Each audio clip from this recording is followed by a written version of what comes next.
dulu. Ya, terima kasih Bu Ayu untuk doanya. Untuk Pak Tim, waktu dan tempat kami persilahkan untuk membawakan pendalaman atau penelaahan mengenai kitab Filipi.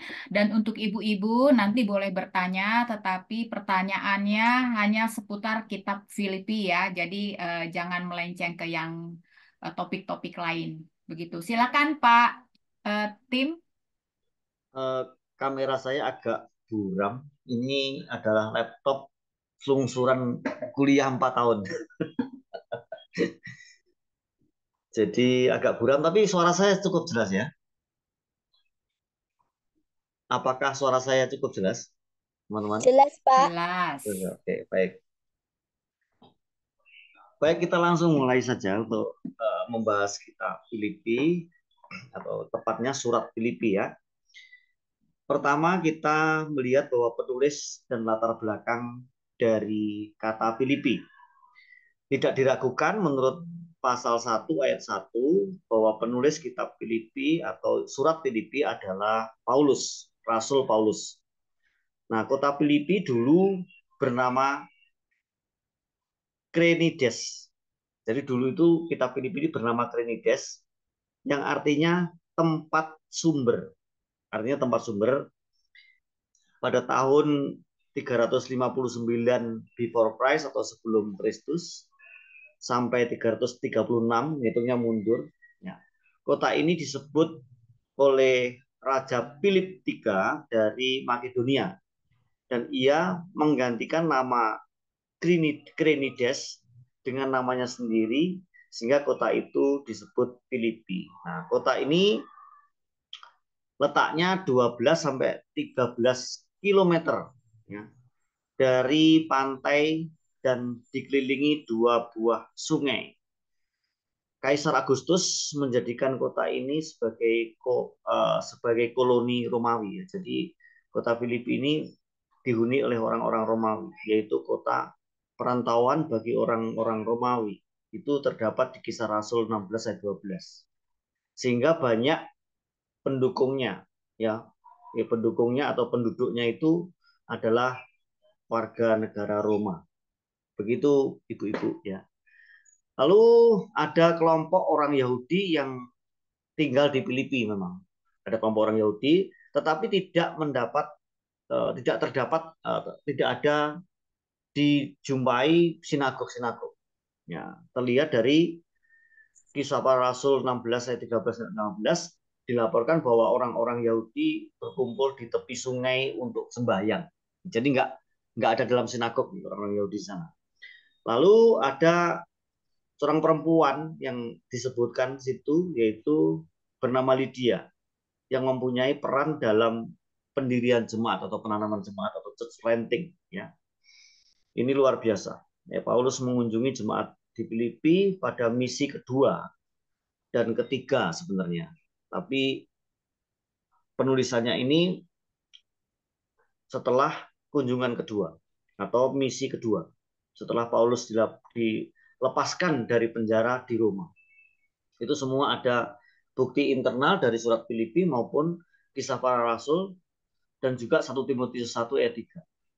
Nah, dan jemaat Filipi ini adalah jemaat pertama yang didirikan di wilayah atau di Eropa gitu ya, di wilayah Eropa. Sesudah Paulus berangkat dari Filipi, jemaat di sana mengalami penganiayaan seperti jemaat-jemaat yang lain di wilayah Makedonia. Tentunya penganiayaan ini dari orang-orang para penyembah berhala ya. Cuma harus dibedakan bahwa eh, surat Filipi ini mempunyai message atau mempunyai tujuan yang berbeda dengan surat Efesus. Kalau surat Efesus itu eh, bertemakan kesatuan gereja atau menjadi satu dengan Kristus, kalau surat Filipi ini sebenarnya adalah surat penghiburan. Namun agak ironis karena Paulus itu ketika menulis surat ini sedang di penjara Romawi. Dan ketika di penjara itu dia menuliskan surat dengan tema Yesus sebagai pokok dan tujuan hidup yang membawa sukacita. Ya, jadi kalau kita memperhatikan baik-baik nanti ada ayat kunci di pasal 4 ayat 4. Mungkin bisa ditolong untuk dibacakan ayat tersebut. Bu Joli silakan. Filipi 4 ayat 4. Itu ayat kunci. Baik, Filipi 4 ayat 4. Ya. Bersukacitalah senantiasa dalam Tuhan. Sekali lagi kukatakan bersukacitalah. Amin. Nah, itu ayat kuncinya. Agak ironis karena Paulus sedang dalam penjara dan kondisi kesehatannya sedang menurun. Artinya dia sedang sakit. Ya. Kalau kita perhatikan, ada kunjungan seseorang yang bernama Epaphroditus, dan itu mengunjungi jemaat Roma ini dengan membawa PK, yaitu persembahan kasih dari jemaat. Ya, dari jemaat Filipi diserahkan kepada Paulus ya untuk apa istilahnya survive lah, untuk bertahan hidup, dan itu tanda kasih dari jemaat. Epaphroditus mengunjungi penjara itu dengan membawa persembahan sekaligus mendampingi saat-saat eh, Paulus dalam kondisi sakit, begitu ya. Itu kondisinya. Namun Paulus menuliskan surat ini dengan tema bersukacita. Nah, ini menarik. Nah, kalau kita memperhatikan betul-betul, ya, meskipun Paulus menulis dari penjara, sukacita merupakan tema yang dominan dalam surat ini. Nah, rahasia sukacitanya bersumber pada hubungan atau relasi dengan Kristus. Nah, tetapi bagaimana kalau kita refleksikan dengan zaman sekarang? Ya, orang-orang Kristen sekarang ini, karena kita hidup di dunia postmodernisme, postmodern, ya, kita selalu diperhadapkan dengan sukacita yang disebabkan karena materi, gitu ya. Antara sukses dan tidak sukses. Kalau sukses seneng, kalau nggak sukses susah, gitu ya. Tetapi sebenarnya kalau kita memperhatikan betul-betul konsep keimanan Kristen itu, senengnya itu sukacitanya tidak boleh disebabkan karena sukses atau tidak suksesnya secara materi atau pencapaian tertentu di dalam apa namanya cita-cita kehidupan, tetapi mestinya sukacita itu disebabkan karena mempunyai kesadaran spiritual, kesadaran ilahi, bahwa kita mempunyai relasi langsung dengan Allah di surga itu melalui Yesus Kristus. Mestinya begitu ya. Lalu perlu saya sampaikan beberapa hal yang berkaitan dengan doktrin sangat sentral dan penting, yaitu doktrin kristologi. Kalau kita membaca di pasal 2 ayat 5 sampai ayat 7, nanti kita menemukan ada konsep ekonosis atau konsep kenosis, yaitu Yesus mengosongkan diri. Itu penting, nanti bisa didiskusikan. Lalu konsep penderitaan, ya. Jadi kita dipanggil itu di pasal 1 ya, ayat 29. Konsep penderitaannya adalah kita dipanggil bukan hanya untuk percaya, tetapi juga untuk menderita bagi dia. Jadi orang Kristen itu siap menderita, tetapi tetap sukacita di dalam hati, gitu ya. Kemudian berikutnya itu di pasal 4 tadi, yang merupakan ayat kunci. Pasal 4 ayat 4. Lalu juga tidak boleh dilupakan itu pasal 2 ayat 12 dan 13. Di sana ada kalimat tetap dan gentar. Lalu ayat 13-nya karena Allah lah yang mengerjakan di dalam kamu. Itu beberapa kalimat-kalimat penting yang disebut atau diucapkan di dalam surat Filipi, teman-teman.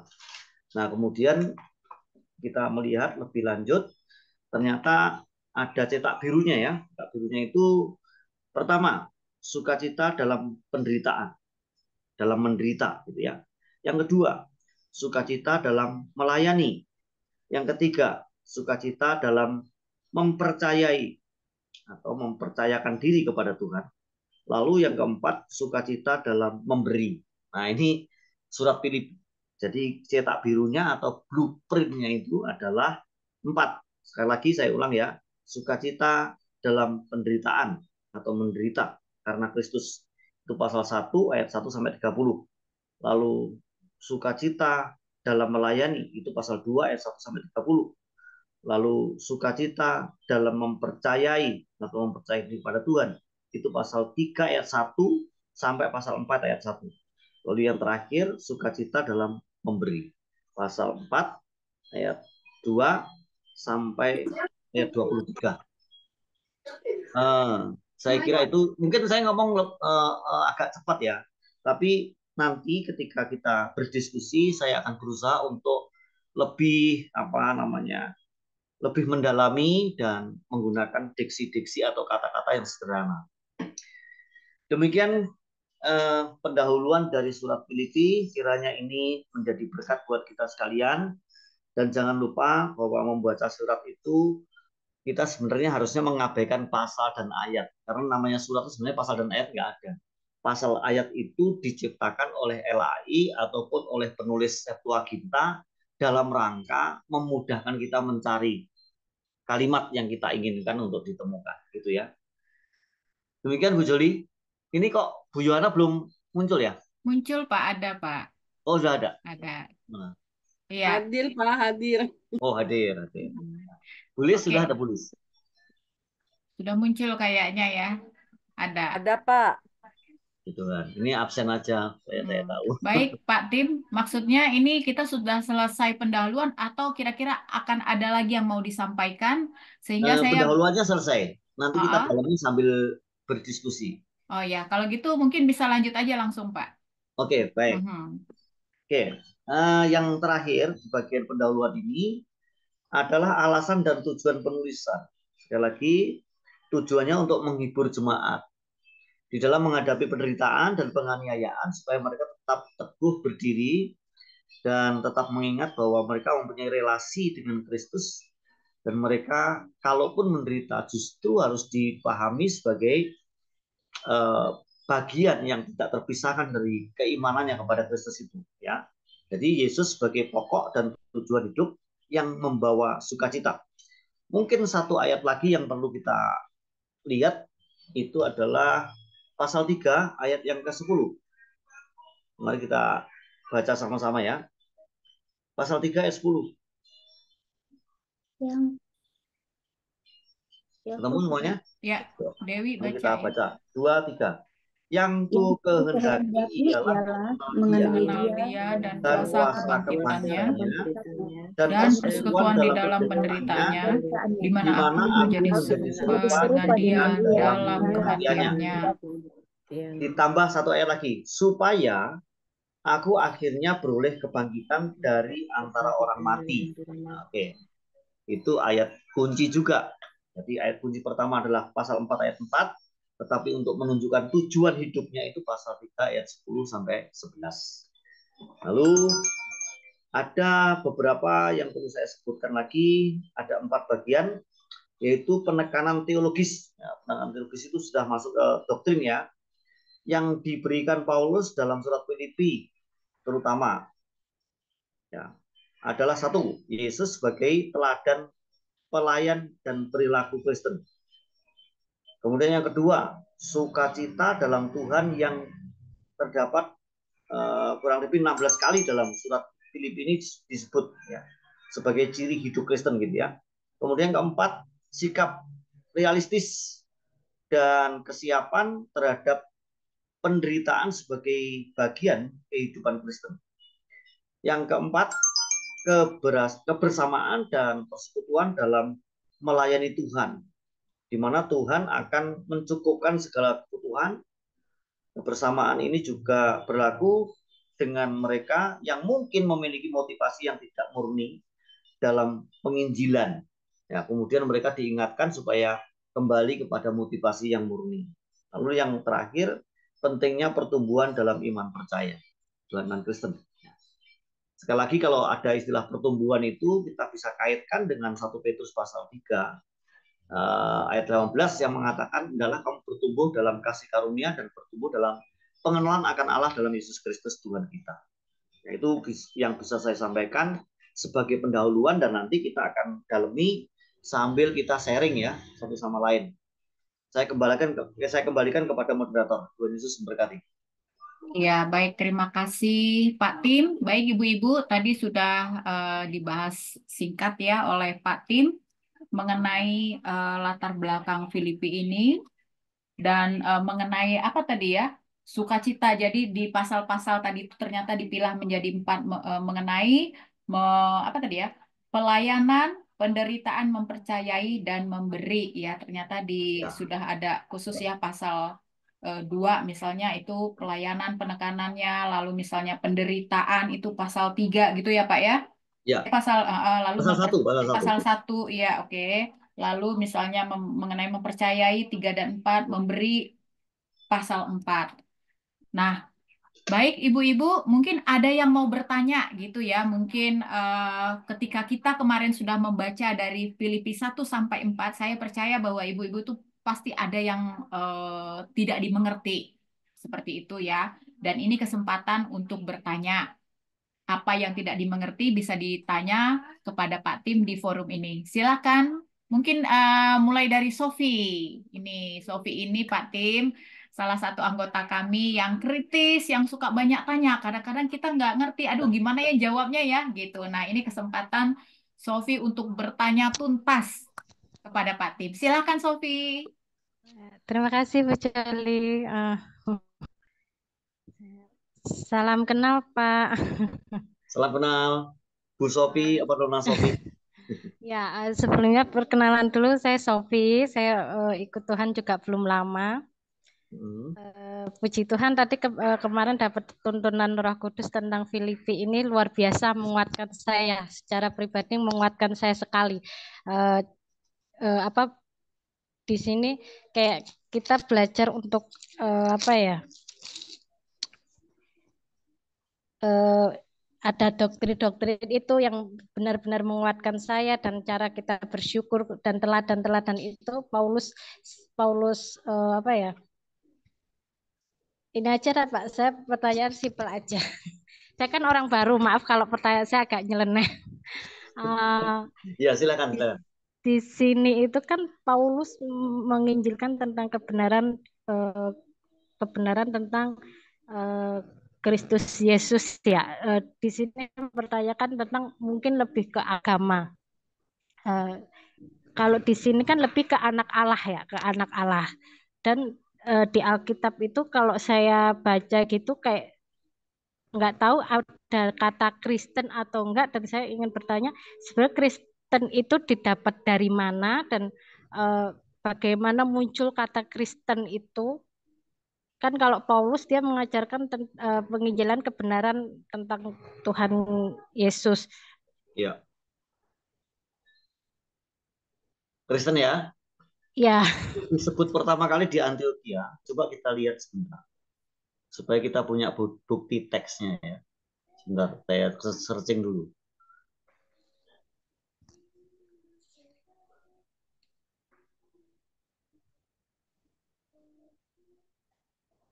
Nah, ini kisah para rasul 11 ayat 26. Coba dibaca. oh iya iya, ya. Oh yang iya ya. Nah, mereka tinggal bersama-sama dengan jemaat itu 1 tahun lamanya. Mereka ini siapa nih? Ya kan? Oh mereka tinggal. Rasul-rasul sambil mengajar banyak orang di Antioquia lah murid-murid itu, mereka tadi kan murid-murid ya, Mm-mm. murid-murid itu untuk pertama kalinya disebut Kristen. Nah, jadi Oh, sebelum mereka disebut Kristen itu, mereka disebut murid-murid Kristus saja. Nah, sebutan Kristen ini sebenarnya ada faktor negatifnya. Jadi karena mereka itu dianggap aliran baru gitu ya, dianggap aliran baru, maka itu kalimat yang sebenarnya itu ejekan. Para pengikut Kristus itu kemudian diberikan label Kristen, gitu ya. Kristen itu kalau diartikan itu Kristus di dalamnya. Kristen dari kata Kristus. Kalau kalau bahasa Inggrisnya kan Christian. Kalau misalnya Bu Sofi ikut salah satu aliran gitu, ya mungkin bisa menyebut dengan istilah, misalnya ikut siapa? ikut gimana?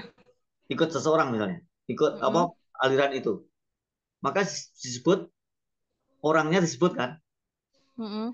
Kristen itu kan menyebut Kristus, Christian. Mm-mm. Mm-mm. Nah, kalau misalnya saya ikut seseorang yang bernama lain, misalnya Erastus, bisa Erastian, paham ya?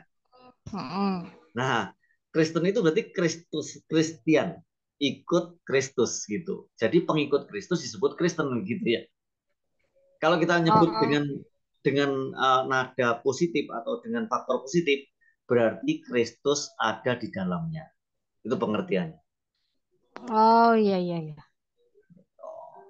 Ya, Masih ada yang aneh lagi pertanyaannya? enggak kayak kayak kita kan saya kan habis eh, ikut Tuhan belum lama, kadang orang bilang Kristen Kristen Kristen gitu kan agak sedikit, emang sedikit, bukan sedikit lagi, seperti negatif juga kedengarannya gitu. Kalau saya kan Ya, lebih betul. sukanya ke Kristus gitu ya, tapi orang seberang itu suka bilang Kristen Kristen. Kristen gitu kan, Ya, seolah-olah kata ya, itu yang saya rasakan selama ini. Makanya saya tanya kenapa di sini itu kebanyakan kita dikasih label anak Tuhan, anak Kristus Yesus gitu kan. Jadinya kata itu tuh kayak agak sedikit didengar, terus nggak tahu kenapa, kayak saya nggak ngerti artinya sebenarnya, cuma sedikit di telinga saya kayak sedikit ejekan, ya sekitar kayak ya, doktrin gitu, seperti itu. betul, betul. Oh ya, saya tidak paham. Kalau aliran tadi itu. Nah, kemudian saya perlu tambahkan bahwa kata Kristen itu hanya disebutkan 6 kali loh, dalam seluruh Alkitab. Cuma 6 kali aja di dalam Perjanjian Baru. Tapi kalau kita bandingkan dengan kata murid yang sebelumnya sering disebut itu tidak sebanding. Jumlahnya Perjanjian Baru saja ada 260 kali Oh, kata murid itu. Makanya mana yang seharusnya lebih dihidupi? Menjadi murid atau menjadi Kristen? murid. Mestinya menjadi murid. Nah, Ya, kalau murid Kristus pasti Kristen, tapi kalau Kristen belum tentu murid Kristus. iya, iya. Oke, ya. Nah, Sampai sini makanya saya. makanya orang Kristen tidak boleh terlalu pede kalau tidak masuk proses pemuritan. Iya, Gitu. Jangan-jangan oke. nggak ngerti apapun tentang iman Kristen kalau nggak murid, itu kan?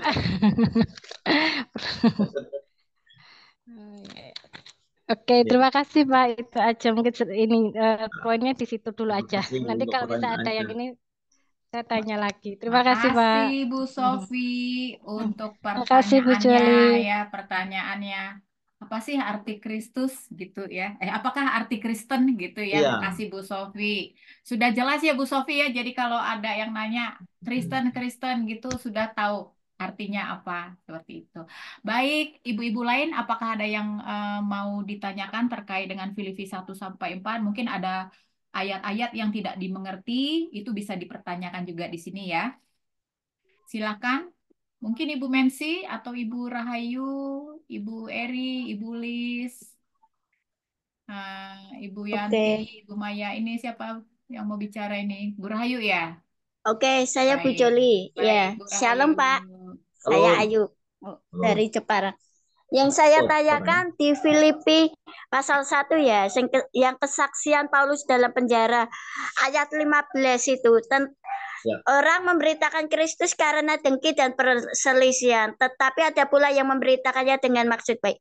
Jadi kan kita memberitakan Injil dengan orang yang bermusuhan dengan kita atau yang masih apa ya, dalam kekristenannya itu tuh belum mengenal Tuhan, atau dia merasa dirinya sudah benar. Aku sudah tahu isi Filipi, tetapi kenapa Injil itu masih diberitakan gitu. Nah, untuk mengatasi orang yang sudah merasa dirinya benar dan sudah melakukan firman, tetapi dalam kehidupannya masih merokok, masih berzina, ya sudah ke gereja mendengarkan firman, tapi keseharian itu tuh tidak menjadi pelaku firman. Itu gimana mengatasinya? nah, coba di situ Makasih. ada kalimat penting tuh, Bu. Hendaklah hidupmu berpadanan dengan Injil. Itu di Filipi juga. Coba dicek. Di mana itu ayatnya? Saya lupa. Sebentar, sebentar. Berpadanan. Ya, Pak. Ayat 27. Ayat 27, betul. Coba dibaca, Bu. Pasal 1 ayat 27 ya, betul. Ya. Hanya hendaklah hidupmu berpadanan dengan Injil Kristus, Oke. supaya apabila aku datang, aku melihat, dan apabila aku tidak datang, aku mendengar, bahwa kamu teguh berdiri dalam satu roh, dan sehati sejiwa berjuang untuk iman yang timbul dari berita Injil. Amin. Oke. Sekarang kalau kita bandingkan itu dengan Roma 1 ayat 16, 17. Bandingkan dulu. Habis itu saya jelaskan. Roma 1 ayat 16 dan 17. Sebab aku mempunyai keyakinan yang kokoh dalam Injil, karena Injil adalah kekuatan Allah yang menyelamatkan setiap orang yang percaya, pertama-tama orang Yahudi, tetapi juga orang Yunani. Sebab di dalamnya nyata kebenaran Allah yang bertolak dari iman dan memimpin kepada iman, seperti ada tertulis, orang benar akan hidup oleh iman. Nah, puji Tuhan. Dari situ kita bisa mengekspos atau mendapatkan penjelasan lebih dalam. Bagaimana dengan orang-orang yang memberitakan Injil tapi dengan motivasi yang nggak benar? Misalnya, memberitakan Injil dengan motivasi supaya dipuji orang. Memberitakan Injil dengan motivasi supaya mendapatkan upah atau PK. Kayak gitu ya kan. Memberitakan Injil dengan tujuan supaya keren ya, atau bisa tampil gitu misalnya, atau performance gitu, perform gitu. Nah, itu nggak benar. Tetapi hidupnya dia nggak beres gitu. Contohnya tadi kayak masih merokok, ya kan? Ya kalau cuma rokok sih nggak apa-apa. Kalau tambahin dengan narkoba kan repot. Terus masih miras itu, masih nggak beres lah hidupnya, masih hidup dalam dosa. Bagaimana dengan itu? Nah, jawabannya di ayat 27 tadi. Apa yang dimaksudkan berpadanan itu kita bisa melihat ini saya memberikan ilustrasi aja ya Bu ya. Pulpen ini anggaplah Injil di sebelah sini, hidup kita sebelah sini. Itu harus berpadanan tuh berimbangan maksudnya. Begitu ya. Berimbangan begini. Nah, karena Injil itu begitu berbobot dan bermutu, ya kan? Berarti bobotnya sangat sangat sangat berat gitu kan. Berbobot banget ini Injil ini. Nah, hendaklah hidup kita ini seimbang dengan bobotnya Injil, mutunya si Injil ini. Karena Injil ini menyelamatkan, gitu loh. Menyelamatkan jiwa.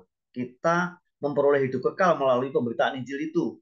Kalau kita percaya kepada Injil itu. Kalau kita sampai begini, itu hidup kita terlalu ringan. Artinya mutu hidup kita itu tidak berpadanan dengan Injil. Nah, Paulus menasihatkan supaya kita berpadanan itu seimbang antara Injil dan hidup kita. Artinya Injilnya itu bermutu, hidup kita juga harus berkualitas, harus bermutu. Makanya Injil juga berfungsi untuk memproses pola pikir kita atau mindset kita supaya hidup kita semakin bermutu, semakin berbobot begitu ya. Sehingga kalau ngomong, omongannya juga omongan yang bermutu. Kalau dia menjadi kesaksian hidup, maka hidupnya juga hidup yang bermutu. Ya kalau masih hidup dalam dosa berarti nggak bermutu dong hidupnya. Itu yang dimaksudkan. Makanya bagaimana menghadapi orang seperti itu? Kita doakan. Yang jelas itu ya. Kita doakan. Kalau kita bisa ngobrol, bisa berkomunikasi dengan baik, ya kita nasihati supaya dia benar-benar menerima Injil itu seutuhnya. Jangan cuma hanya diketahui tetapi tidak dihidupi. Gitu ya. Jangan hanya diketahui saja, tapi juga harus dihidupi. Itu maksudnya. Nah, itu juga perlu saya tambahkan bahwa orang Kristen itu juga perlu mengetahui Alkitab, firman Tuhan, sebagai knowledge, sebagai pengetahuan, tetapi juga perlu mentaati sebagai kelakuan. Jadi, pengetahuan dan kelakuan itu harus seimbang dan nggak boleh dipertentangkan sebetulnya. Gitu. Kalau ada orang mempertentangkan antara kelakuan sama pengetahuan, itu mungkin terkontaminasi sama kehidupan Farisi gitu ya. Farisi itu kan mengetahui kebenaran firman Tuhan, tapi ketika disuruh menerima kebenaran itu secara utuh, nggak mau. Gitu. Itu saya kira. Bagaimana caranya? Doakan, komunikasi, menasihati dia. Gitu. Terus suruh ikut belajar di Zoom ini. Itu yang terakhir.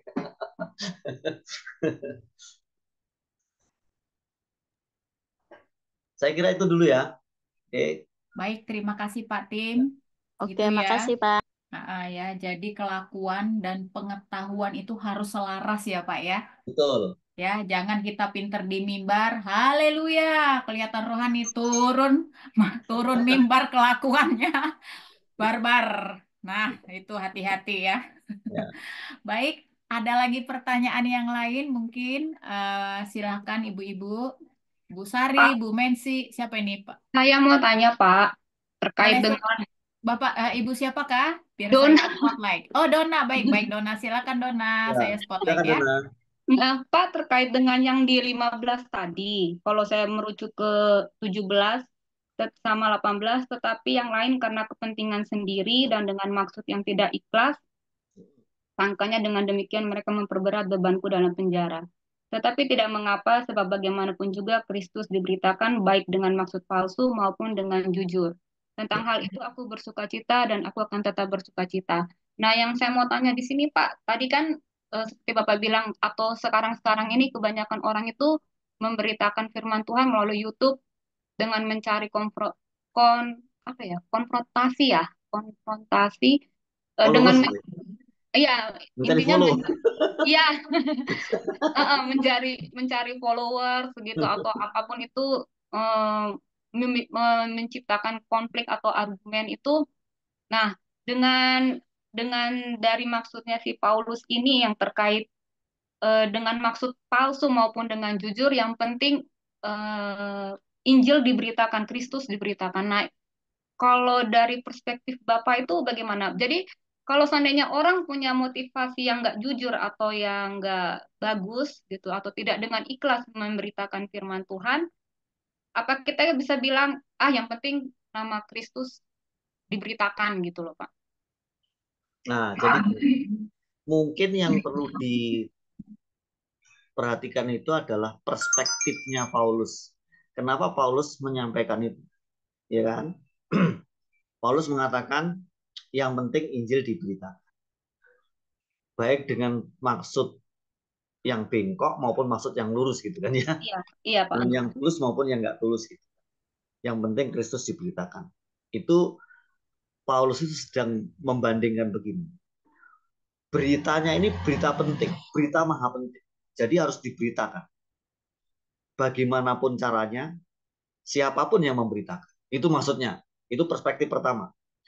Perspektif kedua, kalau ada pihak yang memberitakan Injil dengan maksud yang tidak baik, seperti yang di situ disebut sebagai orang-orang yang mengajarkan doktrin yang nggak beres, yaitu tentang penyunatan itu kan. Ada kan kalimatnya?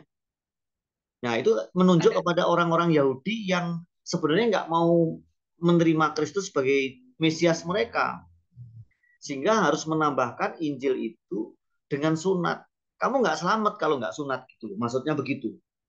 Nah, untuk mendapatkan penjelasan itu juga harus melihat surat Paulus yang lain. Misalnya surat Galatia.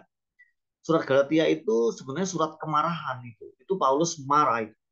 Karena ada orang-orang Yahudi yang mengajarkan sunat untuk menambahkan kasih karunia. Jadi kamu nggak akan selamat kalau nggak sunat. Jadi harus sunat gitu. Itu kemudian Paulus marah. Itu contoh penginjilan dengan maksud yang tidak baik. Artinya menarik mereka yang menerima berita Injil itu untuk aliran yang berbeda dengan yang diberitakan atau aliran Paulus. Kalau aliran Paulus kan Injil murni, Injil Yesus Kristus seperti yang diberitakan di Roma itu. Tetapi orang-orang Yahudi yang tidak mau menerima Yesus sebagai Mesias secara seutuhnya, mereka memberitakan Injil dengan maksud yang nggak baik untuk mengacaukan berita yang sudah pernah disampaikan oleh Paulus. Nah, itu terjadi juga di wilayah Filipi. Itu untuk mengantisipasi. Jadi Paulus jangan sampai ya kalian dipengaruhi oleh orang seperti itu gitu. Makanya di situ ada istilah anjing-anjing. Ibu perhatikan. Di mana coba? Iya, saya ada baca tadi anjing-anjing. Iya kan? Iya. Hati-hati dengan anjing-anjing itu maksudnya. Apa itu? Itu apa maksudnya? Iya kan? Nah, Iya. jadi memang ada orang pihak-pihak tertentu yang juga menyebut Injil, memberitakan Injil, tetapi dengan tujuan yang tidak baik. Nah, itu oleh Paulus disindir, hati-hati dengan anjing-anjing dan segala macam. Itu maksudnya. Kalau kita lihat dengan kondisi sekarang bisa nggak Pak? Kalau saya berpikir, ya sudahlah. Ditarik ke kondisi sekarang, bisa. Ditarik ke kondisi sekarang, ada aja orang yang mungkin bikin konten gitu misalnya ya. Bikin konten tentang Injil gitu. Menjadi seorang pengajar atau menjadi seorang apologet misalnya. Tapi maksudnya dia supaya YouTube-nya laku dan banyak yang like dan banyak yang share gitu kan. Akhirnya dia dapat duit dari situ. Lah ya kayak gitu ya. Kalau tujuannya itu, kalau dia bikin semenarik mungkin lah YouTube-nya misalnya. Itu ya salah kalau sudah seperti itu. Tapi bagi Paulus, ya, bagi kita yang mempunyai iman Kristen yang murni, biarin aja. Yang penting Kristus diberitakan, itu maksudnya. Ya. Ya, kita mau gimana? Kita juga nggak bisa kendalikan mereka kan gitu. Iya, betul. Gitu respon. Pak, satu lagi Pak, saya mau Ya, tanya pasal 3 ayat 11. oke. Supaya aku akhirnya beroleh kebangkitan dari antara orang mati. Ini maksudnya setelah kita, apa namanya itu, setelah kedatangan Kristus ini maksudnya apa? Yang Nah, kebangkitan dari antara orang mati ini. jadi harus dipahami secara utuh. Jadi lihat ayat 10 dulu. Ayat 10-nya mengatakan apa? 10-nya, Yang saya ku baca ulang ya. kehendaki, ya. Yang ku kehendaki ialah mengenal dia. Yang ku kehendaki itu tujuan utamanya. Yang ku kehendaki ialah mengenal dia. Mengenal itu sama dengan ginosko. Ginosko itu sama dengan pengetahuan saya. Saya harus mengetahui dengan benar. Itu maksudnya begitu ya. Mengenal dia dan kuasa kebangkitannya dan persekutuan dalam penderitaannya, di mana aku menjadi serupa dengan dia dalam kematiannya. Jadi Paulus itu ingin mengenal Kristus itu secara utuh, baik kemuliaannya maupun penderitaannya dan kematiannya. Di situ kan ada istilah kebangkitannya, berarti kuasa kebangkitan kan. Nah, dia ingin mengenal itu, artinya kemenangan atas dosa, gitu. Lalu berikutnya bersekutu dalam penderitaan, artinya pada waktu dia menderita, dia meresponnya nggak boleh salah. Ini menjadi bagian dari iman saya. Kalau saya menderita karena Kristus itu adalah kehormatan, begitu maksudnya Paulus. Kemudian berikutnya apa? Di mana aku menjadi serupa dengan dia dalam kematiannya. Nah, mati ini mati apa maksudnya? Mati manusia lamanya dikuburkan. Maksudnya begitu. Mati ini harus dibandingkan dengan doktrin yang disebutkan di Injil Yohanes. Kalau biji gandum tidak mati dulu, dia nggak bisa bertumbuh. Ya, dia harus tanam dulu, baru dia bisa bertumbuh. Ini menunjuk kepada penyalipan Kristus. Jadi kita harus ingat bahwa siapa yang mengikut Kristus, dia harus menyangkal diri dan memikul salibnya, ya kan? Itu yang dimaksudkan kematian manusia lamanya. Manusia yang sudah dikuasai dosa itu dimatikan, kemudian bangkit menjadi manusia baru. Sekali lagi ini saya menambahkan bahwa kekristenan itu bukanlah perbaikan moral, bukan semacam agama yang lain gitu ya. Kekristenan itu berbicara tentang ciptaan baru, ya. Barang siapa dalam Kristus, dia adalah ciptaan baru, yang lama sudah berlalu, yang baru sudah datang. Itu kan 2 Korintus 5 ayat 17. Ciptaan baru atau manusia baru. Atau dilahir barukan. Regeneration. Nah, jadi kekristenan bukanlah perbaikan moral. Perbaikan moral itu hanya sebagai akibat saja.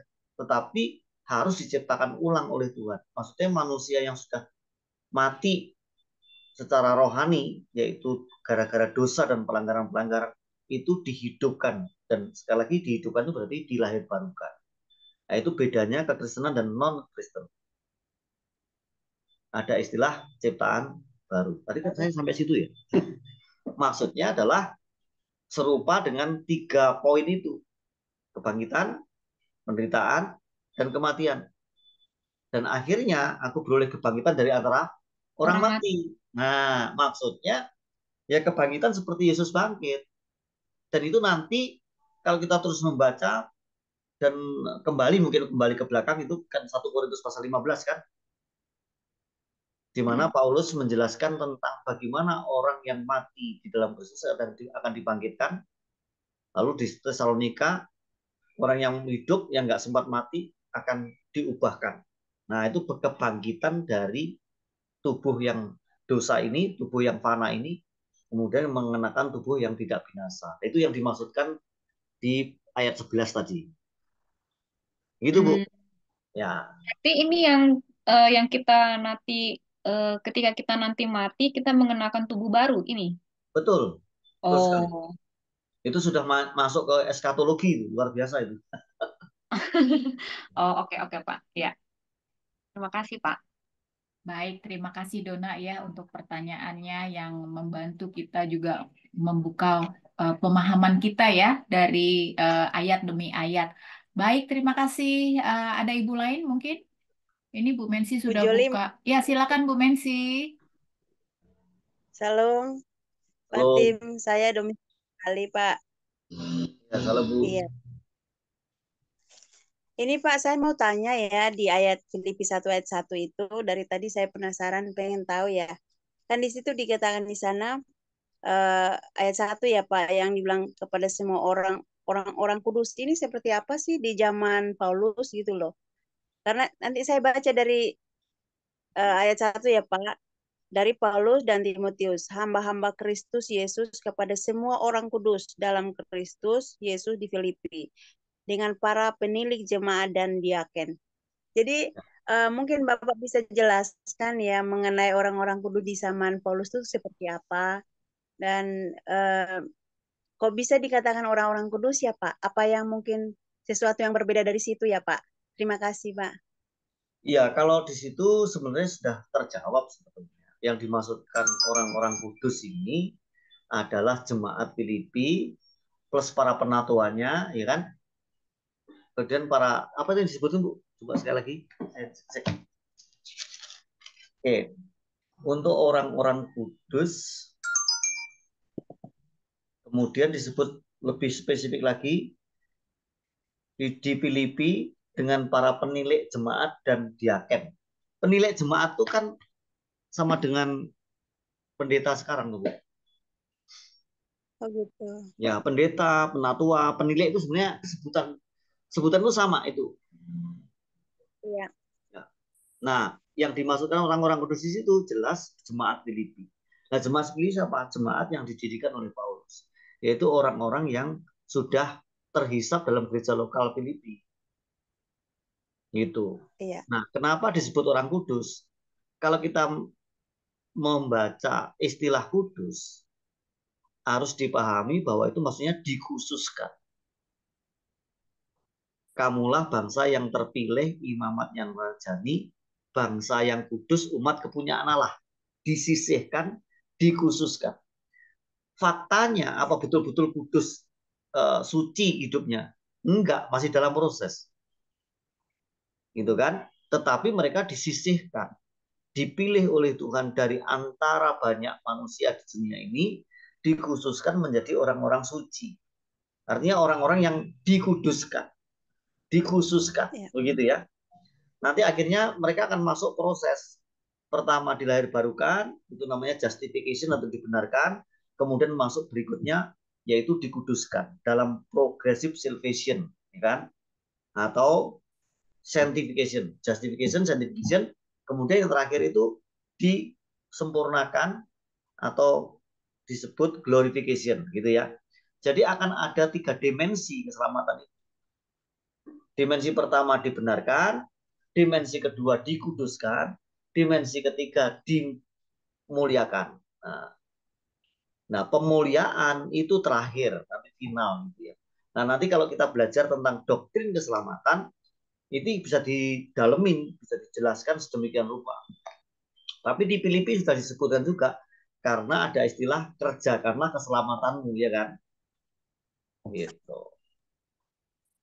Begitu Bu, sementara ya. Baik, terima kasih Pak Tim ya. Jadi kita yang di Zoom ini masih dikuduskan ya Pak ya, dikhususkan ya.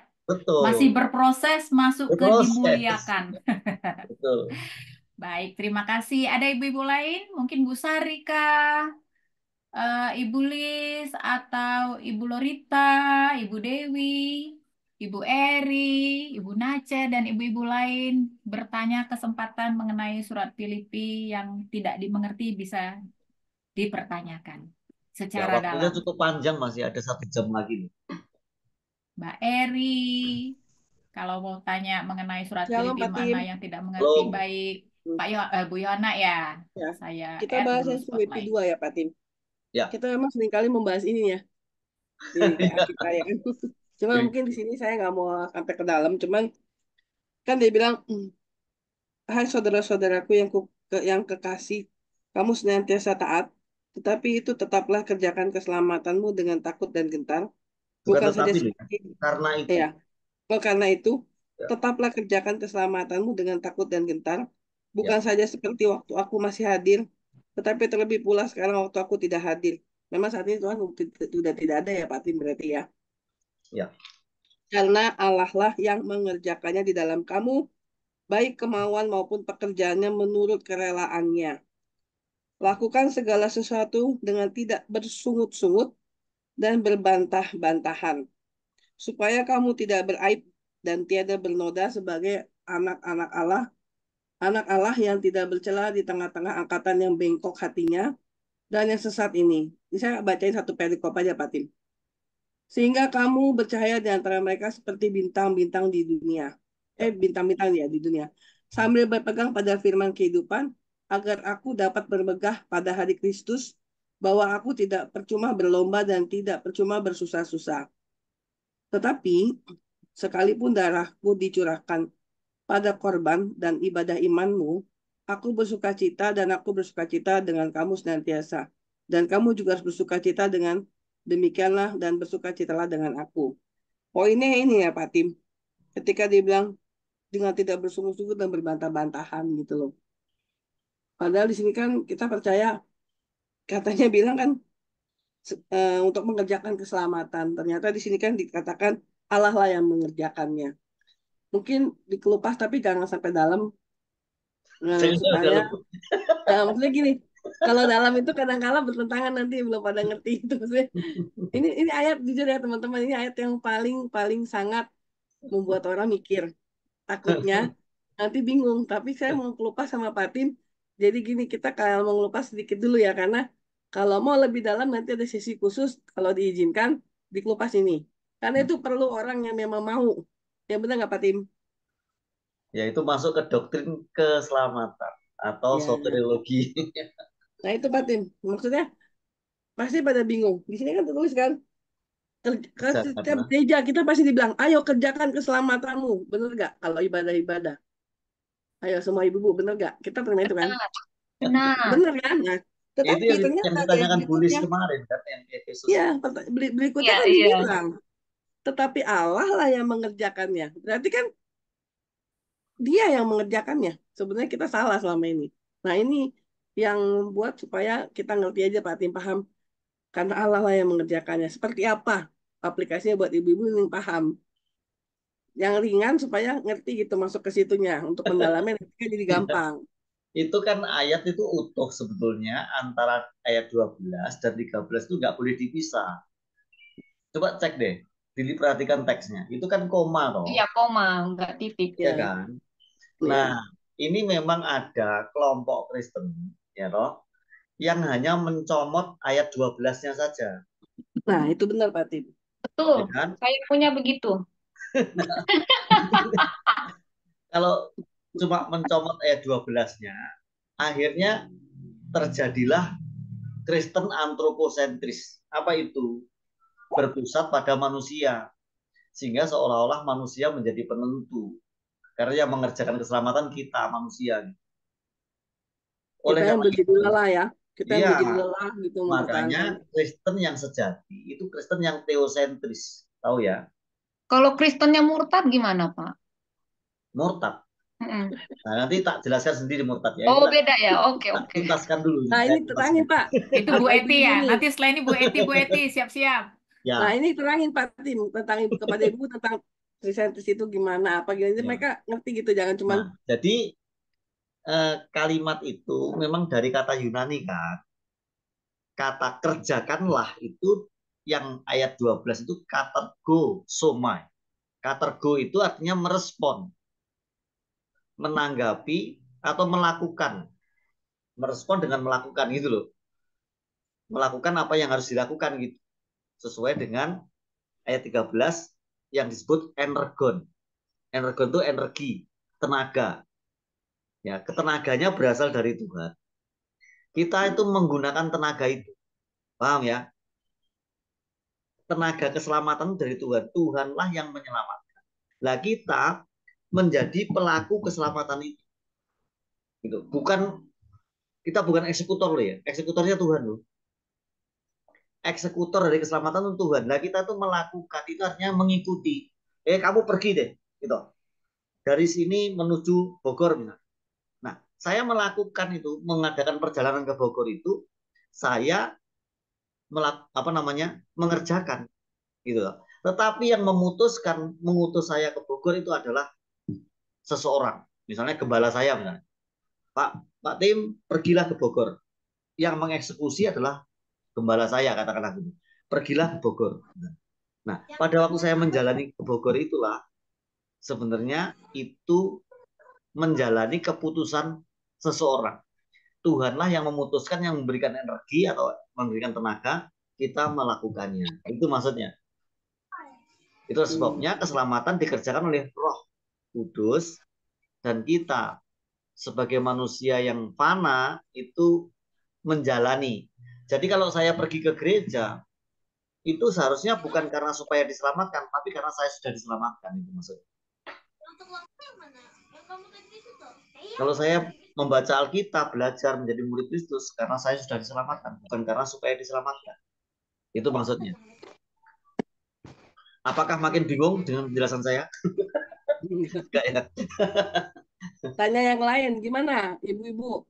Dari pertanyaan ini, adakah yang masih belum jelas? Makanya ada lagu yang dibilang suka-sukamu Tuhan ya Pak. Karena dia yang mengerjakannya ya. Jadi ini menyangkut kedaulatan Tuhan. Jadi keselamatan itu inisiatornya Tuhan berdasarkan kedaulatan Tuhan. Tapi Pak, ya. Kalau Bapak yang tadi disuruh ke Bogor, tapi Bapaknya menyimpang ke Bekasi, bagaimana Pak? Ya, artinya saya nggak mau mengerjakan kan? Itu berarti hilang keselamatannya? Nggak hilang. Jadi gini, nggak hilang. Yang namanya keselamatan kan sebuah perjalanan loh. Tadi dibenarkan, sudah dikerjakan oleh Tuhan. Kita pasif tuh.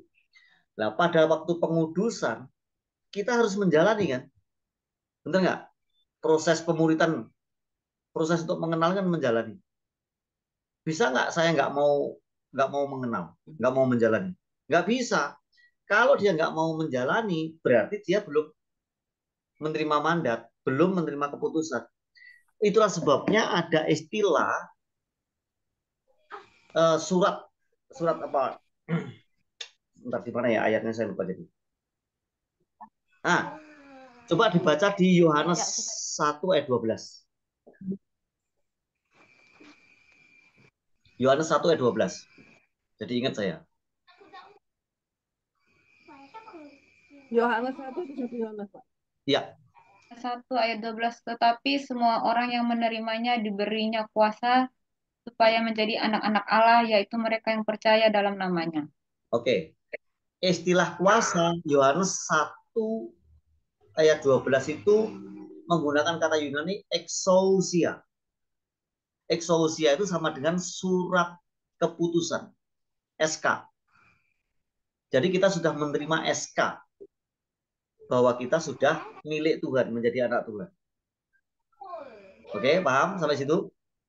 Coba bandingkan dengan Kisah Rasul 1 ayat 8. Supaya kita ngerti situ ya.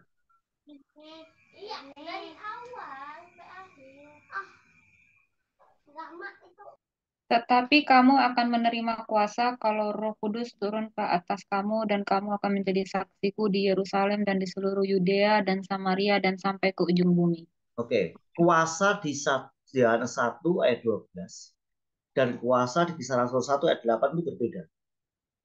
Kalau kuasa Yohanes 1 ayat 12 berbicara tentang eksklusia tadi, surat kuasa atau surat keputusan dari Tuhan, oke, sudah dimeteraikan, sudah sah kita menjadi milik Tuhan, oke. Nah, kalau di Kisah Rasul 1, istilah kuasa itu menggunakan kata dunamos. Dunamos itu kemudian turunannya dinamit. Dinamit itu berarti ledakan, oke. Jadi kamu akan menerima ledakan, kuasa yang meledak dalam diri kamu, kamu menjadi saksi. Ya, itu berbeda dengan Yohanes 1. Ya, bisa dipahami? Dengan membedakan, dengan membandingkan dua kata ini, kita jadi ngerti. Kalau saya sudah menerima surat kuasa, sudah menerima surat keputusan dari Tuhan, saya wajib menjalani apa tidak? Wajib. Kalau saya misalnya nggak mau menjalani gimana? Apakah surat keputusan dicabut? Tidak. Tetap kamu harus menjalani. Kalau di kantor dipecat, Pak. Hah? Kalau di kantor. Itu kan kantor. Ini keputusan Tuhan. Ini keputusan Tuhan loh. Kalau ada nggak di dalam Kristus itu dipecat? Iya. Dipecat menjadi bukan anak Allah gitu. Tadinya anak Allah kemudian dipecat menjadi anak setan. Ada nggak? Nggak pernah dengar sih, Pak. Belum pernah ya? Memang nggak ada. Jadi kalau kita anak Allah ya seterusnya anak Allah. Makanya ada perumpamaan yang dijelaskan oleh Yesus yaitu anak terhilang. Oh iya. Oke? Saya jelaskan dulu yang itu, anak terhilang itu. Anak bungsu yang terhilang itu pernah nggak dia menjadi bekas anak? Halo? Pernah apa, Pak? Menjadi bekas anak atau mantan anak? Nggak ada, Pak. Nggak ada kan? Benar nggak? Kemudian bapaknya menjadi mantan bapak ada nggak? Ada. Nah, itu berbicara hubungan, relasi. Jadi relasi kepada kita dengan Tuhan itu bapak, anak. Kita nggak akan pernah menjadi mantan anak. Tuhan juga nggak akan pernah menjadi mantan bapak. Paham ya? Itu sifatnya permanen. Oke? Clear di situ? Clear ya? Nah, nanti hubungannya dengan murtad. Yang rusak atau tidak permanen itu apa? Persekutuan. Artinya sang anak tadi, sang bapak tadi berpisah dengan anaknya. Anaknya memisahkan diri sehingga persekutuannya dengan bapak itu tidak berjalan. Oke? Tapi akhirnya dia kan harus kembali kan? Karena dia anak. Dia kembali kepada bapaknya. Nah, itu pengakuan dosa itu.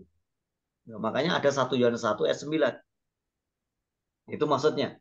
Kalau kita mengaku dosa, maka dia akan menyucikan kita dari segala kejahatan. Itu artinya orang Kristen yang bertobat. Pertobatan orang non-Kristen menjadi Kristen dengan Kristen menjadi diperbarui itu berbeda. Gitu. Makanya juga ada Petrus dan Yudas Iskariot. Kalau Petrus, dia menyesal dan dia bertobat. Kembali kepada Tuhan. Walaupun dia pernah meninggalkan, dalam arti meninggalkan itu bukan berarti hilang keselamatannya, enggak. Dia tetap ingat kasih karunia gitu. Nah, kalau Yudas Iskariot menyesal juga, tapi dia tidak bertobat. Nah, aneh kan? Menyesal dan bunuh diri dia. Itu semua dijelaskan oleh Paulus. Makanya ada duka cita yang mendatangkan pertobatan, ada duka cita yang mendatangkan maut. Nah, ini perbedaannya nih. Duka cita yang mendatangkan maut itu yang kayak apa? Yang seperti dialami oleh Yudas Iskariot. Kalau yang mendatangkan pertobatan, seperti yang dialami oleh Petrus. Begitu teman-teman. Gimana? Makin bingung? Atau makin jelas? Tidak, Pak. Mantap, Pak. Pak, mau tanya. Ya, Kalau ada orang nih, dia tidak mau mengampuni sampai mati, nah itu bagaimana, Pak? ya dia nggak selamat. Nggak selamat? Enggak lah.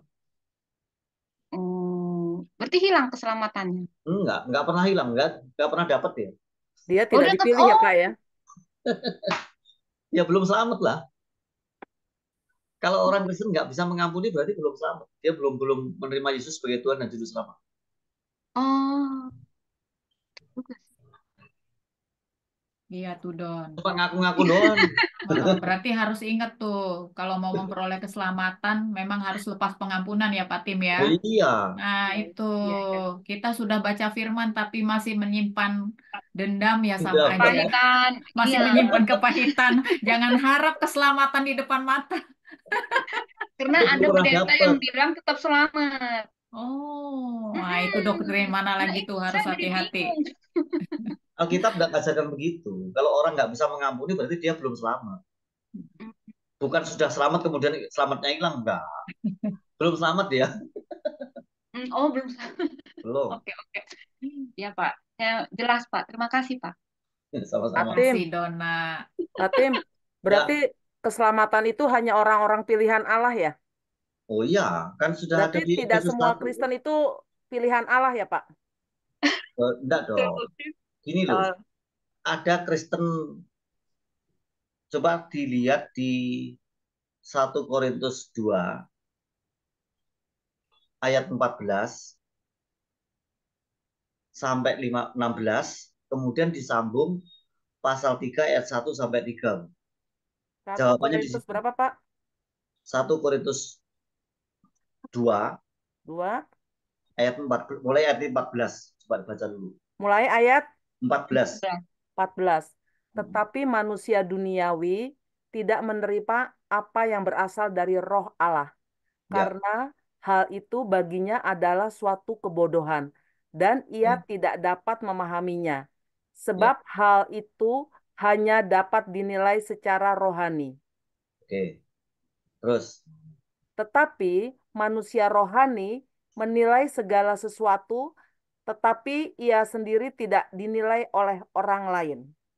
oke. Terus, Sebab siapakah yang mengetahui pikiran Tuhan sehingga ia dapat menasehati dia? Tetapi kami memiliki pikiran Kristus. oke. Dari situ kita menemukan ada 2 tipikal manusia. Pertama adalah manusia duniawi. Siapa manusia duniawi? Orang-orang yang tidak bertuhankan Kristus. Oke? Ya. Karena baginya apa yang berasal dari roh Allah yaitu Injil itu dianggap kebodohan. Malah ngecek-ngecek kita tuh. Kristen-Kristen gitu. gitu kan. Ya, kemudian tipikal yang kedua itu ayat 15 sampai 16 tadi. Yaitu Kristen rohani. Kristen rohani itu orang yang memiliki pikiran Kristus, itu Kristen dewasa maksudnya. Orang Kristen yang memiliki pikiran Kristus itu tidak dapat dinilai, tapi dia dapat menilai orang lain dengan tepat. Dapat menilai keimanan orang lain maksudnya dengan tepat. Itu berarti tipikal Kristen rohani. Tetapi ada tipikal yang ketiga. Nah, mari lihat pasal 3 ayat 1 sampai 3. Baca Bulis. Bentar, Pak. Ya. Pasal 3 Ayat ayat 1 1 sampai 3. Itu terusannya kan? Iya, perselisihan ya, tentang perselisihan. Dan aku, saudara-saudara, pada waktu itu tidak dapat berbicara dengan kamu seperti dengan manusia rohani, tetapi hanya dengan manusia duniawi, yang belum dewasa dalam Kristus. Kedua, susulah yang kuberikan kepadamu, bukanlah makanan keras, sebab kamu belum dapat menerimanya. Dan sekarang pun kamu belum dapat menerimanya. Yang ketiga, karena kamu masih manusia duniawi, sebab jika di antara kamu ada iri hati dan perselisihan, bukankah hal itu menunjukkan bahwa kamu manusia duniawi dan bahwa kamu hidup secara manusiawi? Oke, jadi yang tipikal ketiga itu Kristen tabiat duniawi atau Kristen yang belum dewasa, masih kanak-kanak. Masih anak-anak atau masih bayi, soalnya hanya susu yang bisa diberikan. Nggak bisa makanan keras. Nah, ciri khasnya gimana? Perselisihan, pertikaian, dan kalau mendengar pengajaran yang keras, mutung, ngambek, nggak mau ke gereja lagi, atau nggak mau mendengar pengajaran lagi. Saya nggak mau deh ikut PA-nya Pak Tim lagi gitu. Karena keras, ngomongannya keras gitu. Nah, itu Kristen duniawi. Ya. Nah, Kristen duniawi itu jumlahnya lebih banyak daripada yang rohani. Nah, itu tipikalnya, tabiatnya sama dengan orang-orang yang nggak mengenal Kristus. Tapi sudah Kristen loh ya. Nah, yang seperti itu yang harus masuk proses pemuritan dan terus-menerus menerima pengajaran yang sehat. Supaya dia menjadi Kristen dewasa. Itu bisa berubah, yang kayak gitu. Akhirnya kita bisa menilai itu. Kira-kira di dunia ini ada berapa tipikal manusia? 3 kan? Manusia duniawi, Kristen rohani, Kristen duniawi gitu. Duniawi, Kristen rohani, Kristen duniawi. Terus kita refleksi, kita termasuk yang mana? Ya. Jadi Begitu Pak, pun yang dimaksud dengan umat pilihan Allah tuh yang mana, Pak? yang kedua dan ketiga. Kedua dan ketiga. Mm-mm. Kalau yang kedua dan ketiga itu kan andai kata ada yang murtad itu termasuk pilihan Allah bukan? Orang yang sudah Kristen sejati nggak bisa murtad. Nggak bisa murtad. Yang murtad itu yang manusia duniawi. Saya kasih contoh ya. Di Ibrani itu kan dijelaskan tentang murtad. Sudah mengecap kebaikan Allah, sudah mendapat bagian dari Roh Kudus, tapi dia murtad. Ya kan? Iya. Di Ibrani berapa itu? Coba dicek teksnya dicek dulu. Istilah murtad itu ada beberapa kali disebut dalam Perjanjian Baru. Ini sekalian dituntaskan nih soal keselamatan bisa hilang apa enggak. Iya. Ya, Oh, soalnya kan ada ayat mengerjakan keselamatan. Gimana cara mengerjakannya? Tiap hari banyak itu dosa kita. itu cuma melakukan merespon aja sebetulnya. Ah, ini kan ada istilah murtad di Ibrani, coba dicek.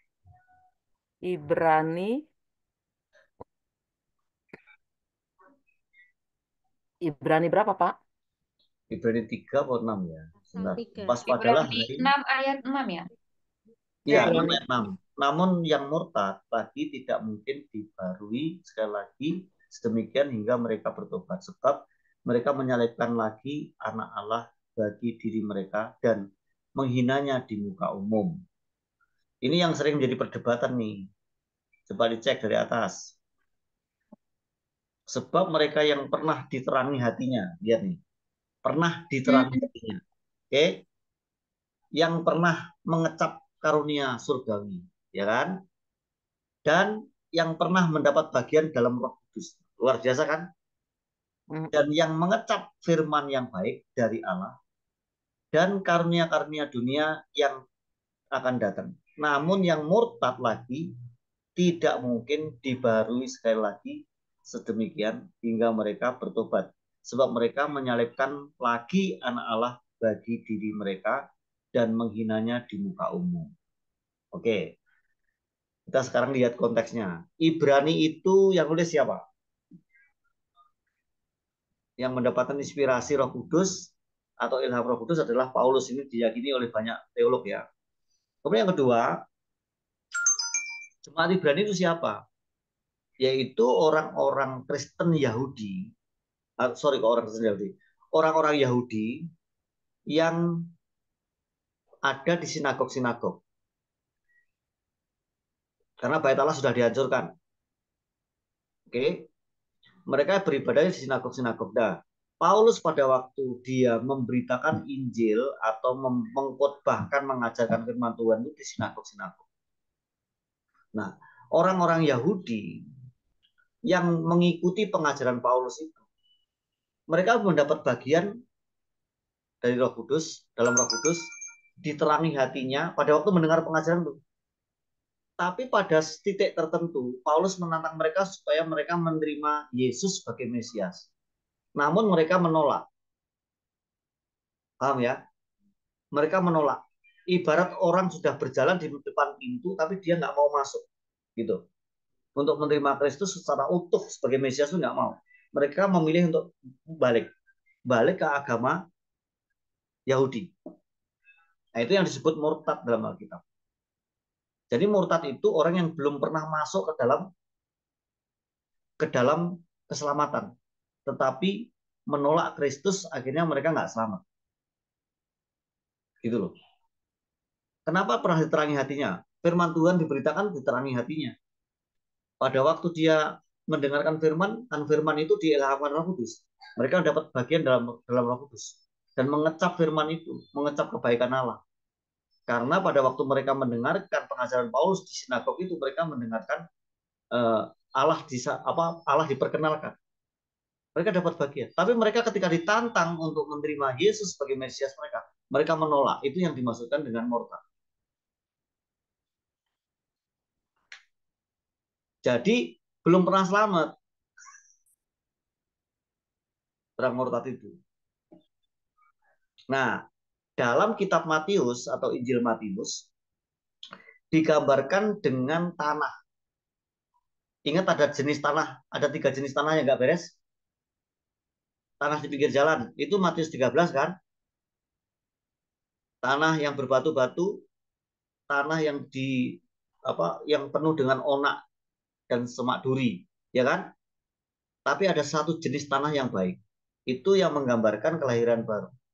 Jadi ada satu jenis tanah, yaitu menggambarkan hati manusia yang dilahirbarukan oleh Tuhan.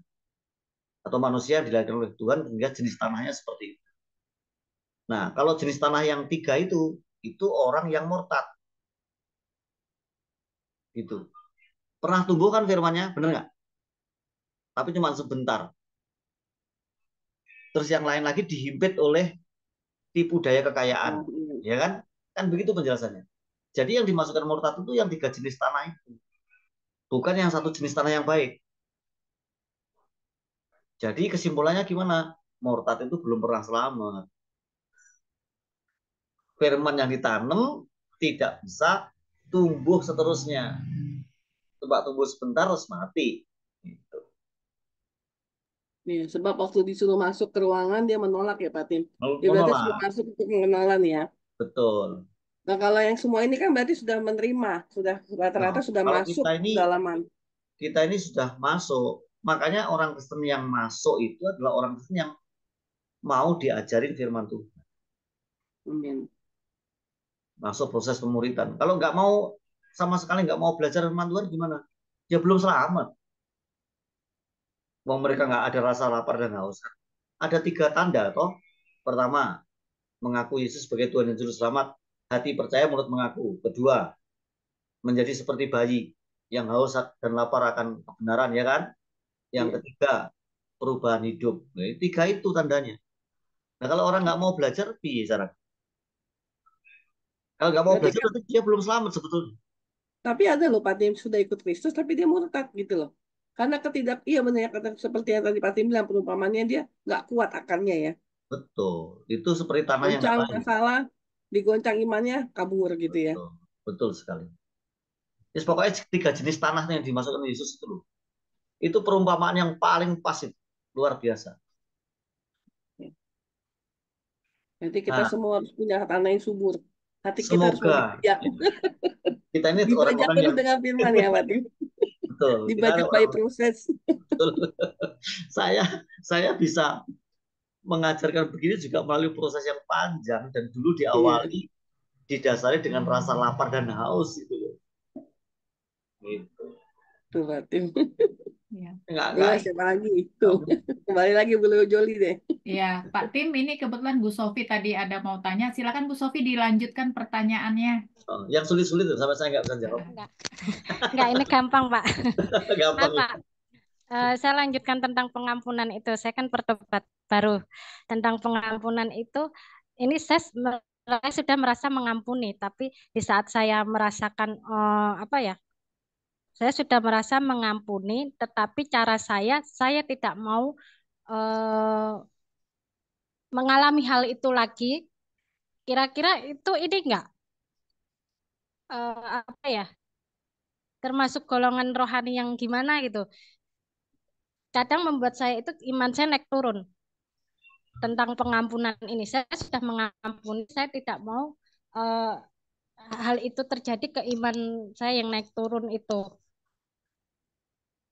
Ya kan kalimat itu sebenarnya harusnya diambil dari doa yang diajarkan Yesus kan. Benar ya? Bapa kami yang di surga, dikuduskan namamu, datanglah kerajaanmu, jadilah kehendakmu di bumi seperti di surga. Ya kan? Berikanlah kami pada hari ini makanan kami yang secukupnya, dan ampunilah kami seperti kami juga mengampuni orang yang bersalah kepada kami. Itu yang diajarkan Yesus kan. Ya, Nah, tapi kemudian dijelaskan di dalam surat Roma itu bahwa tidak ada seorang pun yang tidak berdosa. Semua orang berdosa. Nah, karena kita sudah diampuni, maka kita wajib mengampuni. Nah, perumpamaan yang diberikan oleh Yesus itu adalah seorang raja, gitu, yang mempunyai hamba. Hambanya itu punya hutang. Hutangnya itu 30 keping perak kalau nggak salah. Nah, 30 keping sikal perak kalau nggak salah. Itu setara dengan 30 ton emas. Ya, di mana itu ya? Coba dicek deh teksnya. Bentar. Matius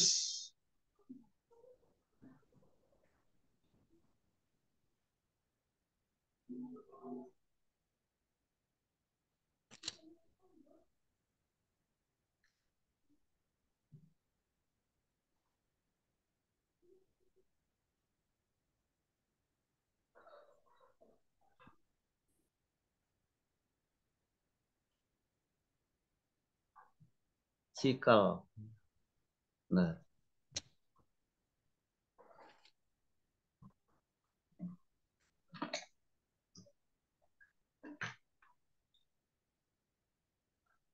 itu perumpamaan yang luar biasa menurut saya. Matius 18 kali ya. Bentar.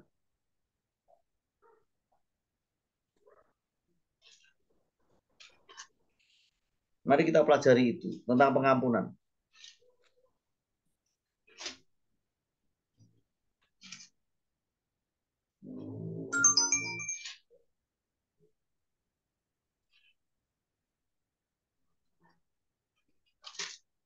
Ada istilah sikal perak. Tolong dibantu di searching.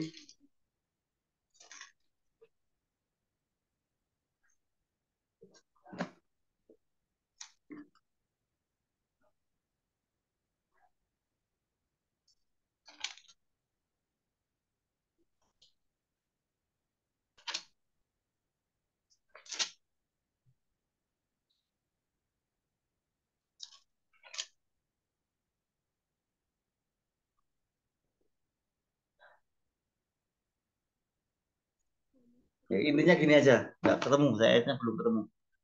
Intinya gini, Yesus memberikan perumpamaan, yaitu seorang raja yang seorang hamba yang mempunyai hutangnya saking banyaknya, gitu.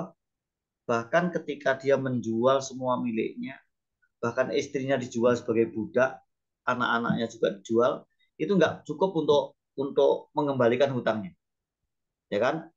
Akhirnya timbullah belas kasihan dari raja itu, sehingga hutangnya ini dibebaskan. Ingat ya, itu perumpamaan itu ya. Dibebaskan karena belas kasihan raja tadi. Tetapi setelah dia dibebaskan dari hutangnya yang nggak mungkin terbayarkan itu, dia itu menghutangkan kepada orang lain 100 dinar. 100 dinar itu gaji sebulan. Gitu. Dia tidak mau membebaskan, bahkan mencekik orang ini, memaksa orang ini supaya orang ini harus membayar.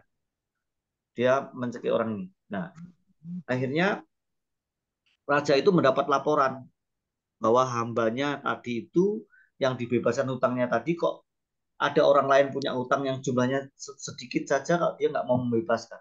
Akhirnya dia eh, dieksekusi oleh algojo-algojo. Orang ini harus dieksekusi, gitu kan? Dihukum itu maksudnya. Ditanggungkan kembali hutangnya itu. Nah, ini gambaran orang yang nggak mau mengampuni. Nah, saya searching dulu. Matius 18, Pak, ayat Ya, 28. Matius 18 ayat 28. Betul, betul, betul. Nah, ketemu tuh puji Tuhan. Matius 28. Betul. Nah, di situ ada kalimat terakhir sebagai penutup perikop. Perhatikan. Maka Bapakku yang di surga akan berbuat demikian juga terhadap kamu. Apabila kamu masing-masing tidak mengampuni saudaramu dengan segenap hatimu. Jelas ya? Jadi mengampuni sesama kita itu mutlak. Sama mutlaknya dengan Tuhan yang mengampuni kita sepenuhnya. Melalui Kristus kita mendapatkan kasih dan pengampunan Allah. Kasih dan pengampunan Allah yang kita alami itu harus ditularkan kepada orang lain yang punya kesalahan kepada kita. Kita harus bisa mengampuni.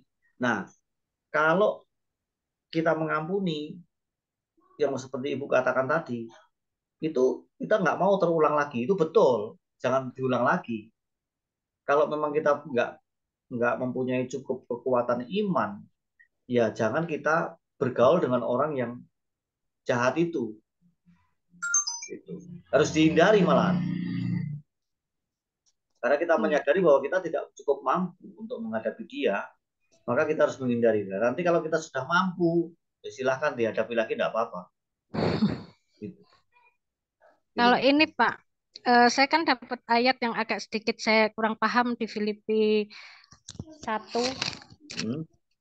Mungkin ini agak berkaitan sedikit. Pasal 1 ayat 21 sampai 22 sampai sekian berapa ya, yang karena bagiku hidup adalah Kristus dan mati adalah keuntungan. Ya. Menurut saya dari segi pandang saya saat ini lebih baik saya mati Kristus karena keuntungan daripada saya berbuat dosa. Intinya seperti itu ya. Mungkin Bukan. saya Dan begitu. Nggak gitu. Maaf. Pengertiannya nggak begitu. Enggak. Terus yang dua-dua ini saya agak sedikit bingung juga. Tetapi jika aku harus hidup di dunia ini, itu berarti bagiku bekerja memberi buah. Jadi mana yang harus kupilih? Ini aku itu Paulus, dia bisa bilang dia tidak tahu. Iya. Itu agak saya kurang paham di ayat ini dari kemarin. Jadi gini, kita harus melihat itu konteksnya ya. Jadi Paulus ini kan ada di penjara. Oke. Secara manusia namanya di penjara ini kan menderita, ya kan? Apalagi dia ini punya sakit penyakit. Paulus ini. Sehingga sampai Epaphroditus itu mendampingi dia. Nah, waktu dia ada di penjara ini, dia sedang menunggu eksekusi di penggal kepalanya. Itu ya harus tahu konteksnya ya. Nah, Paulus dalam kondisi seperti itu, dia menulis surat penghiburan, yaitu bersukacitalah, karena mempunyai relasi dengan Kristus itu maksudnya. Nah, kemudian kalimat itu kemudian diucapkan seperti ini. Sebab yang sangat kurindukan dan kuharapkan ialah bahwa aku dalam segala hal tidak akan beroleh malu, ya kan? Melainkan seperti sedia kala.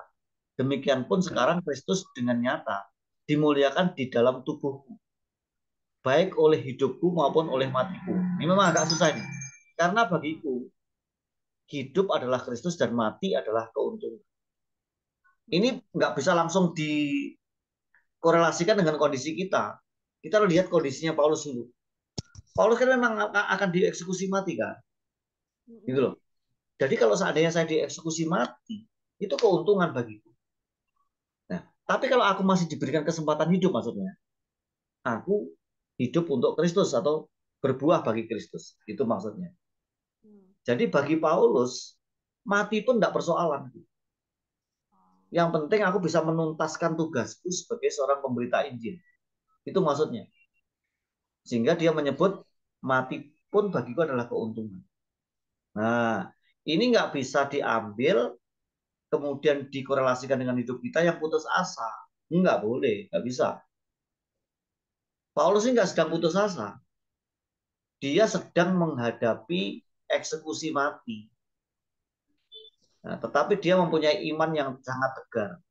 Karena baginya yang sudah betul-betul menjadi milik Kristus ini, ya, dengan keyakinannya yang kokoh itu dalam Injil, mati itu bukan akhir kan. Justru awal dari mahkota gitu loh bagi Paulus. Sehingga mati itu keuntungan. Gitu maksudnya. Setelah dia mati, dia mendapat mahkota malah. Itu sebagai pemberita Injil.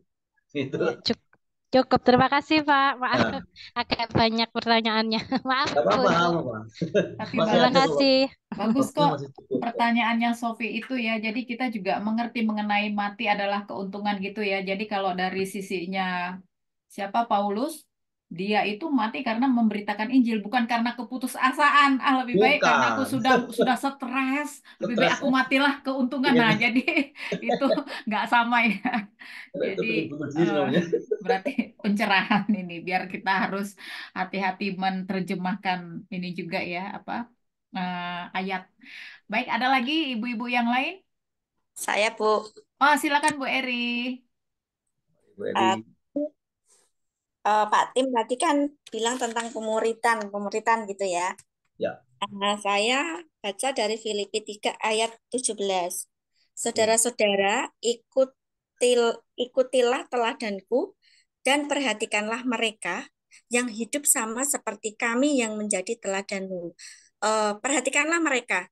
Apakah mereka itu seperti kayak pemimpin rohani, pendeta ataupun mungkin pemimpin rohani gitu ya Pak ya, yang dimaksud. Terus yang kedua, tadi kan Bapak kan tentang proses pemuritan gitu ya. Ya. Sama seperti seorang murid ya, saya itu kan proses ya Pak ya. Proses itu kan ya kadang ada jatuh bangunnya gitu ya. Dan seperti murid, guru pun kan juga sebenarnya juga proses ya, sama gitu. Betul. Nah, yang menjadi pertanyaan saya itu, yang kedua itu, kita sebagai murid, eh, itu kan tadi dibilang ikutilah teladan gitu ya. Apakah kita itu eh, 100% follow leader gitu ya, 100% kita harus ikut pemimpin kita gitu, itu yang pertama, ataukah eh, kita follow leader tetapi dengan kita memfilter tetap kembali ke Alkitab. Jadi kita dapat apa, kita saring, kita apakah sesuai dengan firman Tuhan, kemudian kita lakukan. Kita dapat apa? Nah, seperti itu, ataukah mentah-mentah 100% follow leader gitu. Teladan mereka gitu. Sebenarnya itu mudah aja Bu, sederhana sekali. Jadi gini, kalau konteks Paulus kan ngomong gini, contohlah aku atau teladanilah aku seperti aku meneladani Kristus kan gitu kan. Nah, pertanyaannya kalau seandainya ada hamba Tuhan yang tidak meneladani Kristus, apa kita meneladani dia? Tidak dong. Gitu loh. Jadi kalau kita tidak melihat teladan Kristus dalam diri orang itu, kita nggak teladani dia. Gitu. Sederhana sekali. Makanya seorang pemimpin itu namanya pemurid. Nah, kita ini yang ngikutin namanya murid-muridnya. Nah, problemnya ketika murid-muridnya mau mencontoh dia, ternyata dia nggak nyontoh Kristus. Gimana? Nah, kalau dia nggak nyontoh Kristus, ya jangan dicontoh. Berarti dia seorang guru atau seorang murid yang atau seorang pemurid yang salah. Gitu. Atau apakah memfilter? Iya. Nah, ada kalimat penting yang diucapkan oleh Yesus. Ketika ditanya, bagaimana dengan orang-orang Farisi gitu kan? Apakah kami harus mengikut mereka? Yesus nasihatnya gini, dengarkan pengajarannya, karena pengajarannya benar orang Farisi ini. Tapi jangan dicontoh hidupnya, karena Farisi ini menurut Yesus itu munafik. Nah, kalau ada orang munafik ya jangan dicontoh. Itu aja intinya. Simple aja, Bu. Ya Pak, terima kasih Pak. Sama-sama. Gitu ya. Jadi dengarkan pengajarannya, jangan contoh kelakuannya, gitu ya Pak ya. Nah, betul sekali. Nah, itu pembelajaran untuk kita semua ibu-ibu ya. Jangan mengkultuskan hamba Teruskan. Tuhan ya. Betul. Dijadikan idola. Pas kelihatan kelakuan aslinya kecewa. Waduh, patah hati deh. Oke, baik. Ada ibu-ibu lain yang mau bertanya? Silakan. Saya boleh tanya lagi nggak sih? Tanya Don, Boleh. hajar. Pak, saya mau nanya Filipi 4 ayat 5. Oke. Hendaklah kebaikan hatimu diketahui semua orang. Tuhan sudah dekat. Itu konfront eh, apa namanya? Bertentangan. Bertentangan nggak sih Pak dengan Matius 6? Hendaklah sedekahmu itu diberikan dengan tersembunyi, maka Bapamu yang melihat yang tersembunyi akan membalasnya kepadamu. Padahal di Matius 6 ini dibilang tersembunyi. Sedangkan di sini Filipi 4, hendaklah kebaikan hatimu diketahui semua orang. Itu Sebentar, bagaimana ya Matius Pak? Matius berapa tadi? Matius 6 ayat 3 dan 4. Oke. Itu konteksnya masing-masing, harus dijelaskan sesuai konteksnya ya. Inilah belajar Alkitab, namanya teks konteks. Matius 6 ayat, sorry, Ayat 3 ayat dan 3. 4. Tetapi jika engkau memberi sedekah, janganlah diketahui tangan kirimu apa yang diperbuat tangan kananmu. Ini konteksnya apa nih? Hal Eh, memberi sedekah. eh, Hal memberi sedekah. Ingatlah, jangan kamu melakukan kewajiban agamamu di hadapan orang supaya dilihat mereka. Ini kan Yesus sedang menyindir orang-orang Farisi kan. Dengan melakukan kewajiban agama, mereka tuh pamer supaya dilihat orang, supaya dipuji manusia. Nah, sedangkan di Filipi tadi itu supaya kebaikanmu diketahui semua orang itu artinya kesaksian hidupnya, perilaku hidupnya itu. Jadi beda banget. Kalau di sini oh, itu bicara ya, kesaksian. betul. Jadi gini, Oh, oke, kalau oke, oke. orang Farisi tadi itu kan melakukan kewajiban agama Ah, supaya dipuji orang, ya kan? mm, Dia sedang melakukan ritual agama nih supaya dipuji mm, orang. Eh, kalau doa juga harus diperlihatkan, kalimatnya harus puitis, harus engkau kayak gitu-gitu ya. Terus kalau memberi juga nanti apa duitnya yang 50.000 atau 100.000 kan dijembreng dulu ke atas gitu mm, mm. supaya dilihat orang nih. Itu yang oleh Yesus disindir gitu kan. Nah, tapi kalau yang Filipi tadi itu kesaksian hidupmu. Hidupmu itu loh hendaknya diketahui oleh sebanyak orang karena kebaikan hidupmu itu menjadi saksi bahwa kamu itu anak Tuhan. Itu Mm. maksudnya. Soalnya kan kebanyakan juga gereja pakai ayat ini Pak, tanpa tidak mau lapor keuangan Pak. Jadi kemana-mana ya Bu. Nah, itu namanya pemimpin nggak bertanggung jawab. Kalau pemimpin bertanggung jawab harus diumumkan, Ya, begitu Pak. ya kan? Ya, ya. Terima kasih Pak. Sama Tuhan berkati. Luar biasa pertanyaannya. Saya mau tanya Pak, maaf ya, malam. Ya, malam Bu. Silakan. Tentang mengampuni tadi Pak. Mengampuni, yang mengampuni sama dengan memaafkan nggak Pak? Sama tapi bisa dibedakan gitu. Kalau Bedanya, bedanya apa? memaafkan itu lebih ke maknanya lebih ke horizontal. Jadi saya buat kesalahan kepada orang lalu saya minta maaf gitu. Tapi kalau meminta ampun itu ada kaitannya dengan pertobatan. Jadi ampuni saya nggak akan mengulang lagi gitu. Tapi kalau maaf, maaf ya, saya kilaf loh itu beda. Jadi hanya terminologi bahasa aja. maknanya lebih mendalam kalau minta ampun daripada minta maaf. Dan minta ampun biasanya itu diterapkan juga kepada Tuhan. Saya minta ampun kepada Tuhan. Ya. Boleh nggak minta maaf kepada Tuhan? Boleh. Tetapi lebih tepatnya ampun kalau pada Tuhan. Ya. Itu kaitannya sama rahmat. Jadi gini loh, orang minta ampun kepada Tuhan gini. Kita tuh buat kesalahan, layak kalau kita dihukum. Tetapi karena kita minta ampun, maka Tuhan menahan pukulannya itu atau menahan hukumannya itu. Itu namanya rahmat. Nah, karena Tuhan itu adalah maha rahmat, maka kita minta ampun sama Dia. Seharusnya kita dihukum setimpal ya, tetapi tidak dihukum setimpal itu namanya rahmat. Itu. Tapi kalau maaf, kayaknya itu lebih cocok kepada teman sebaya kita atau orang yang apa namanya, sahabat kita, teman seusia kita, itu cocok. Maafkan saya gitu. Kepada istri, kepada suami, kepada anak-anak, gitu-gitu ya.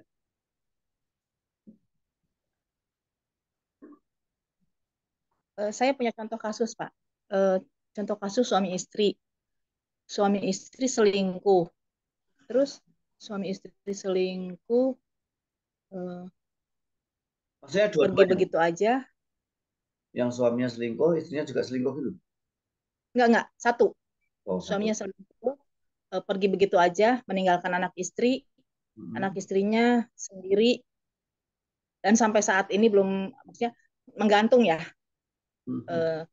Terus si istri ini tidak mau memaafkan. Memaafkan ya Pak, berarti kasusnya ya, bukan mengampuni ya. Oke.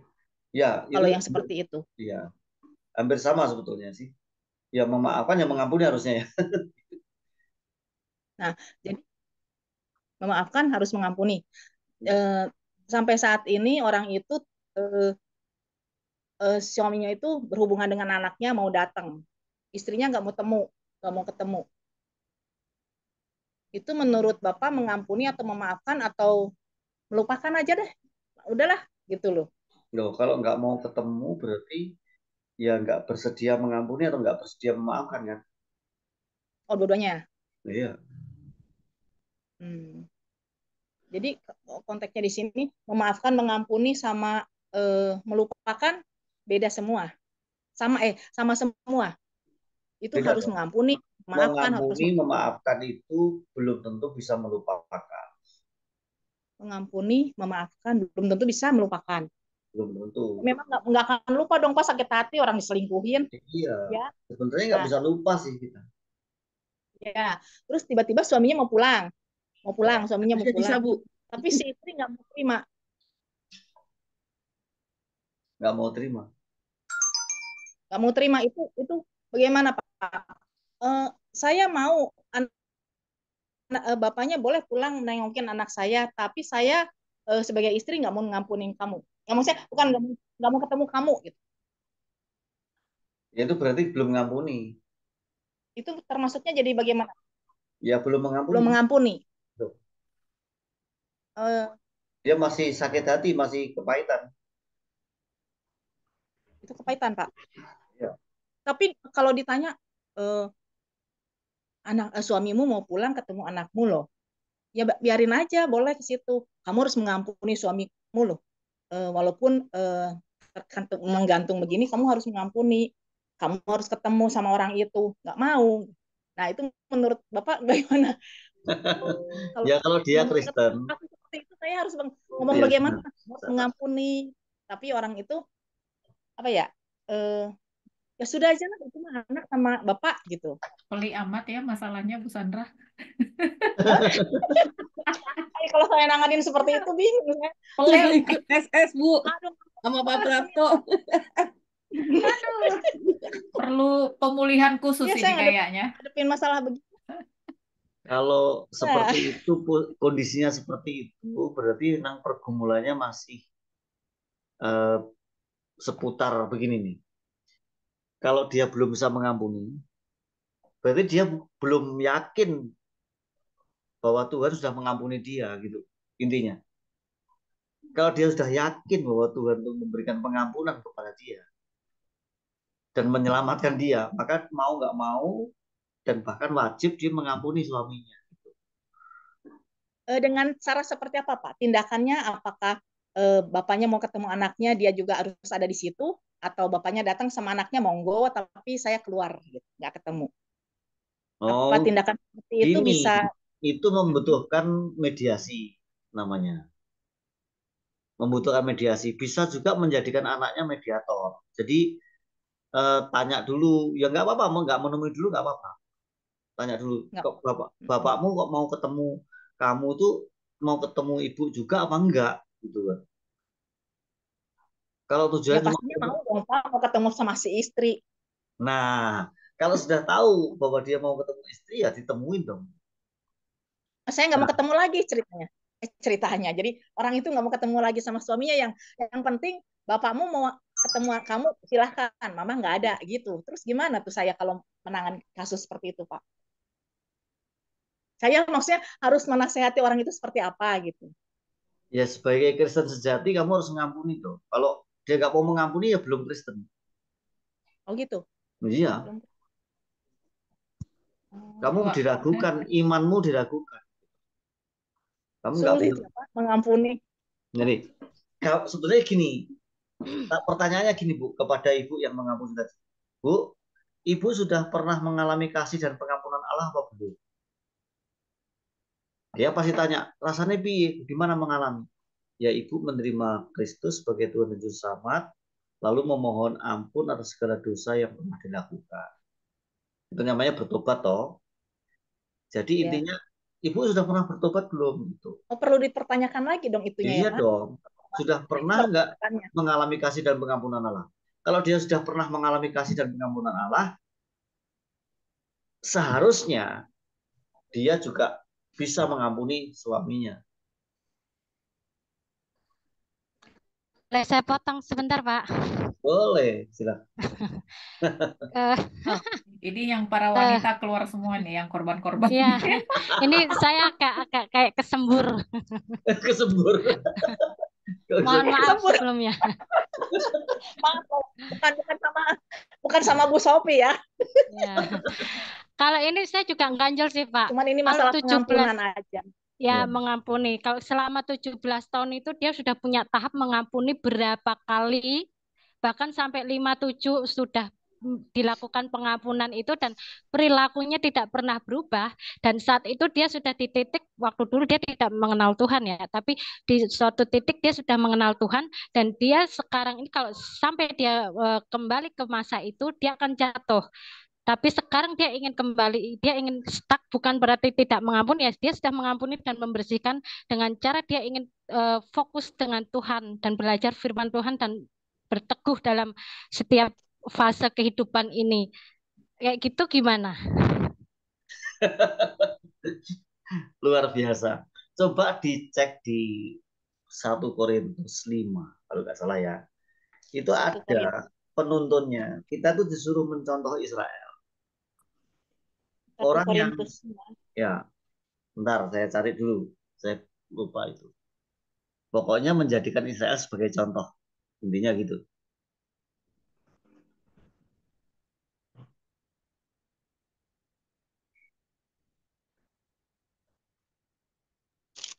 Dan mohon maaf Pak, tambah lagi, dan orang tersebut itu juga tidak mau minta maaf juga gitu, tidak mengakui kesalahan juga. Nah, kalau ada orang yang sebenarnya kondisinya seperti itu sebenarnya belum bertobat. Yang namanya minta ampun, minta maaf itu kan harus disertai dengan pertobatan. Artinya perubahan sikap, perubahan hidup kan. Gitu. Kalau dia masih hidup dalam dosa, itu sebenarnya dia nggak tulus minta maaf atau nggak tulus minta ampun. Yang seperti itu gimana kita menyikapi? Sederhana aja, ya sudah, mau diapain? Mau dia belum punya kesadaran. Bisa jadi dia adalah orang fasik, kok. Orang yang tidak dipilih oleh Allah. Lah kalau kondisinya seperti itu ya sudah, itu di luar kemampuan dan kendali kita. Ya. Gitu. Yang fokus untuk saat ini yang penting kita firman Tuhan ya Pak. Nah, bagi Mendekatkan diri sama Tuhan. bagi yang jadi korban, yang dijolimi, yang dijahatin, ya dia tetap aja mengikut Kristus dan berusaha untuk terus meneladani Kristus gitu loh. Baik dalam pola pikir maupun pola tindak. Ya sudah, kalau memang dia nggak mau bertobat, mau diapain lagi, gitu kan? Iya, terima kasih. Nanti Terima ibu-ibu kasih, Pak. yang punya masalah langsung konseling pribadi sama Bu Yohana ya. Konseling pribadi. Baru saya mau bilang Dibuka, ke Bu Yohana aja. dibuka jalur online setelah ini langsung Enggak, itu siapa langsung namanya? kontak Bu Yohana ya, Ibu, yang punya itu masalah. itu Yang susah-susah Cisandra sudah. mengampuni itu, rata-rata susah-susah mengampuni itu harus kita gini loh, pelayanannya tuh kita harus hati bahwa dalam puasa ikut di dalam situ, bayar harga kita juga, kalau cuma ngomong percuma. Nggak mudah Memang loh. sulit apa itu loh Bu Yoli, film yang itu tuh ngeri-ngeri sedap itu. Orang yang bisa mengampuni adalah orang yang sudah pernah mengalami pengampunan Allah. Itu aja itu. Kalau Iya. Ya, kita itu sendiri Pak, belum ngerti pernah firman. mengalami Luar kasih dan biasa. pengampunan Allah, nggak bisa. Sampai mati pun nggak bisa mengampuni. Iya. Itulah bukti bahwa keimanan Ya, Kristen terima kasih. ya, itu sangat berbeda dengan semua agama di dunia. Sangat berbeda. Di sini ada ini nggak, Bu Yanti Sitio, coba deh. Ini contohnya nih, Bu Yanti Sitio ya, Bu Yoli ya. Iya, tapi kayaknya Bicara sedikit. lagi bermasalah dengan dia punya baju kebaya. Kayaknya tadi ada acara. Lagi ada acara Bu Yanti Sitio. Jadi ini tadi Bu Eri raise hand. Bu Eri ada yang mau disampaikan? Ayo silakan. Mungkin mau sharing sesuatu? Sama Pak, tentang pengampunan. Tapi gini, ini kasus teman saya. Jadi suaminya selingkuh, meninggalkan dia dan anak-anaknya. Oke. Terus malah suaminya nikah Islam. Nah, terus tapi teman saya belum dicerai gitu. Nah, dia sudah mengampuni. Saudara-saudaranya ingin dia yang karena sudah lama kan, karena juga tidak dicerai-cerai. Nah, jadi saudara-saudaranya kan menyarankan dia yang gugat gitu ya, yang supaya bersih karena tidak ada itikat baik dari suaminya untuk baik, apalagi suaminya sudah menikah. Nggak, mungkin nikah siri kali ya, karena kan statusnya masih uh, masih ini dalam status pernikahan gitu. Nah, teman saya pergumulannya gini, kalau aku gugat cerai itu aku dosa ndak gitu. Jadi itu yang dipergumulkan. Padahal suaminya udah jelas-jelas nikah lagi gitu. Tetapi dia belum diceraiin gitu. Gitu, Pak. Dia mengampuni dan dia ingin suaminya balik lagi gitu kan. Tetapi dari keluarganya kan ya sampai kapan gitu kan. Hidup kan harus terus berjalan, masa kamu gini-gini gitu. Nah, Masih muda, Bu? 42-an sih, Pak. Oh ya. Udah punya Ibunya anak, tuh udah punya anak. sudah punya anak? Iya, Pak. Ya, pertanyaan teman saya itu kalau aku menggugat cerai itu aku dosa enggak ya? Gitu. Itu, Pak. Jadi gini, kalau yang seperti itu menurut Alkitab itu jelas kalau ada seorang yang mau bersatu, yang satu percaya Kristus, yang satu enggak gitu kan. Maka yang enggak percaya Kristus itu dikuduskan karena istrinya atau karena suaminya. Pokoknya salah satu percaya.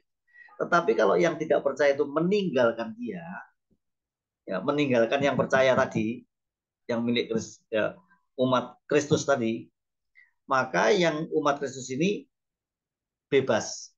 Itu kalimat Alkitab, bebas. Teman saya sama suaminya itu dulunya Kristen, Pak. Menikahnya di Kristen Kristen. semua. Mereka Kristen semua. Oke. Sudah baptis juga dua-duanya. Ya. Nikah kudus juga. Tetapi suaminya kecantol sama orang dan suaminya, Ya. suaminya yang nikah siri sama orang gitu loh Pak. Jadi secara keimanan Bu, sebenarnya suaminya tadi itu belum Kristen. Sebab kalau Kristen nggak mungkin dia menikah lagi sementara punya istri. Itu bukan Kristen. Jadi anggaplah dia orang kegelapan gitu kan jelasnya. Kesimpulannya harus begitu secara keimanan. Mungkin secara administrasi dia Kristen tapi sebetulnya belum Kristen. Kalau Kristen nggak mungkin seperti itu. Yang pertama. Yang kedua, ketika dia sudah menikah lagi sama orang lain dan meninggalkan istrinya, ya dia bebas. Nah, bebas itu ada dua pilihan. Tidak menikah seterusnya, nggak menikah lagi nih ceweknya nih. Atau menikah, tapi kalau dia mau menikah, dia harus pakai pengacara. Nah, harus bebas dulu dengan suaminya yang nggak Kristen tadi itu. Itu bukan orang Kristen itu, kayak gitu. Cuma administrasi aja. Harus pakai pengacara. Supaya dia mempunyai surat cerai. Gitu. Bukan penggugat, begitu pengertiannya. Tetapi suaminya harus ditanting. Kamu mau kembali rujuk sama istrimu, atau kamu mau nerusin dengan istri mudamu yang nikah siri, katakan begitu. Harus ditanya.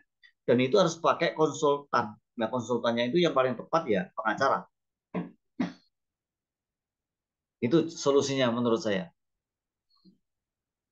Nah, kalau dia mau nerusin sama istri mudanya, berarti dia harus mengurus surat cerai. Itu bukan menggugat pengertiannya. Kan kamu nggak bisa gantung orang. Ya, masalahnya yang laki-laki itu kan nggak mau, Pak. Nggak mau bersihin gitu loh, Pak. Jadi kan harus yang teman saya akhirnya gitu. Ya kalau nggak mau pakai pengacara, Bu. Kalau menurut undang-undang perkawinan kan orang yang sudah nggak menafkahi sekian lama kan sudah langsung bisa diputuskan. Iya kan? Dapat dia surat cerai. Makanya putusan pengadilan itu pakai pengacara. Gitu. Masa ya kalau dia mau gantung ya silakan. Kalau saya nggak, kalau seandainya saya jadi istrinya nggak mau. Itu namanya dia malah justru mendukung orang yang hidup dalam dosa. Gitu. Lebih dosa kalau dia tidak mau mengurus itu. Gitu. Dan harus dipahami bahwa gelap dan terang itu nggak bisa bersatu. Nah kalau sudah faktanya suaminya dalam gelap, ngapain kita masih bertahan? Nggak usah. Langsung diantepin aja gitu. Tapi pakai pengacara ya. Yang menjadi masalah kan surat menyuratnya itu. Ya, Pak. Ya. Catatan sipilnya itu loh, Bu. Ya. Terima kasih loh, Pak. Jadi saya kan bisa memberi pencerahan.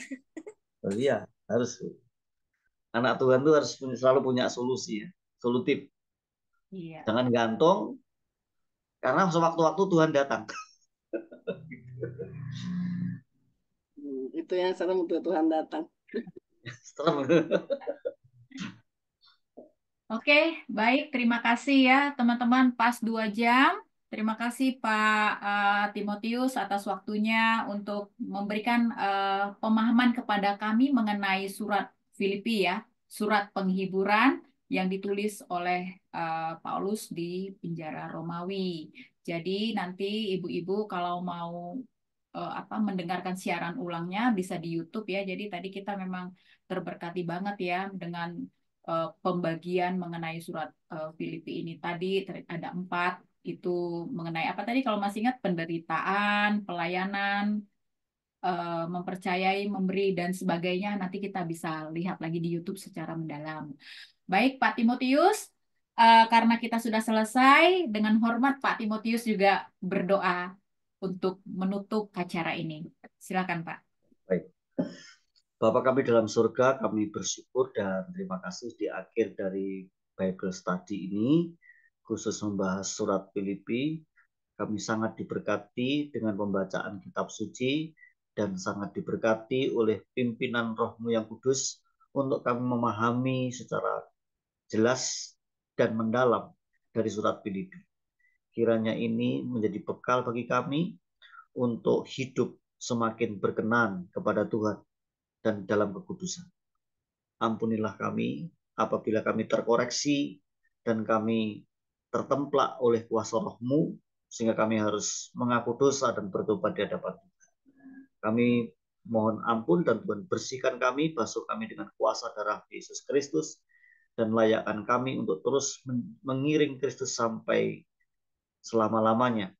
Kami serahkan kelompok pembelajar Alkitab ini agar tetap memiliki semangat yang kuat dan bahkan mempengaruhi banyak orang yang lain untuk bergabung bersama-sama menjadi pembaca Alkitab yang setia sampai kedatangan Tuhan. Terima kasih, terpuji namamu, berkat-Mu atas kami, kiranya segala berkat rohani dan berkat jasmani boleh menjadi bagian hidup kami.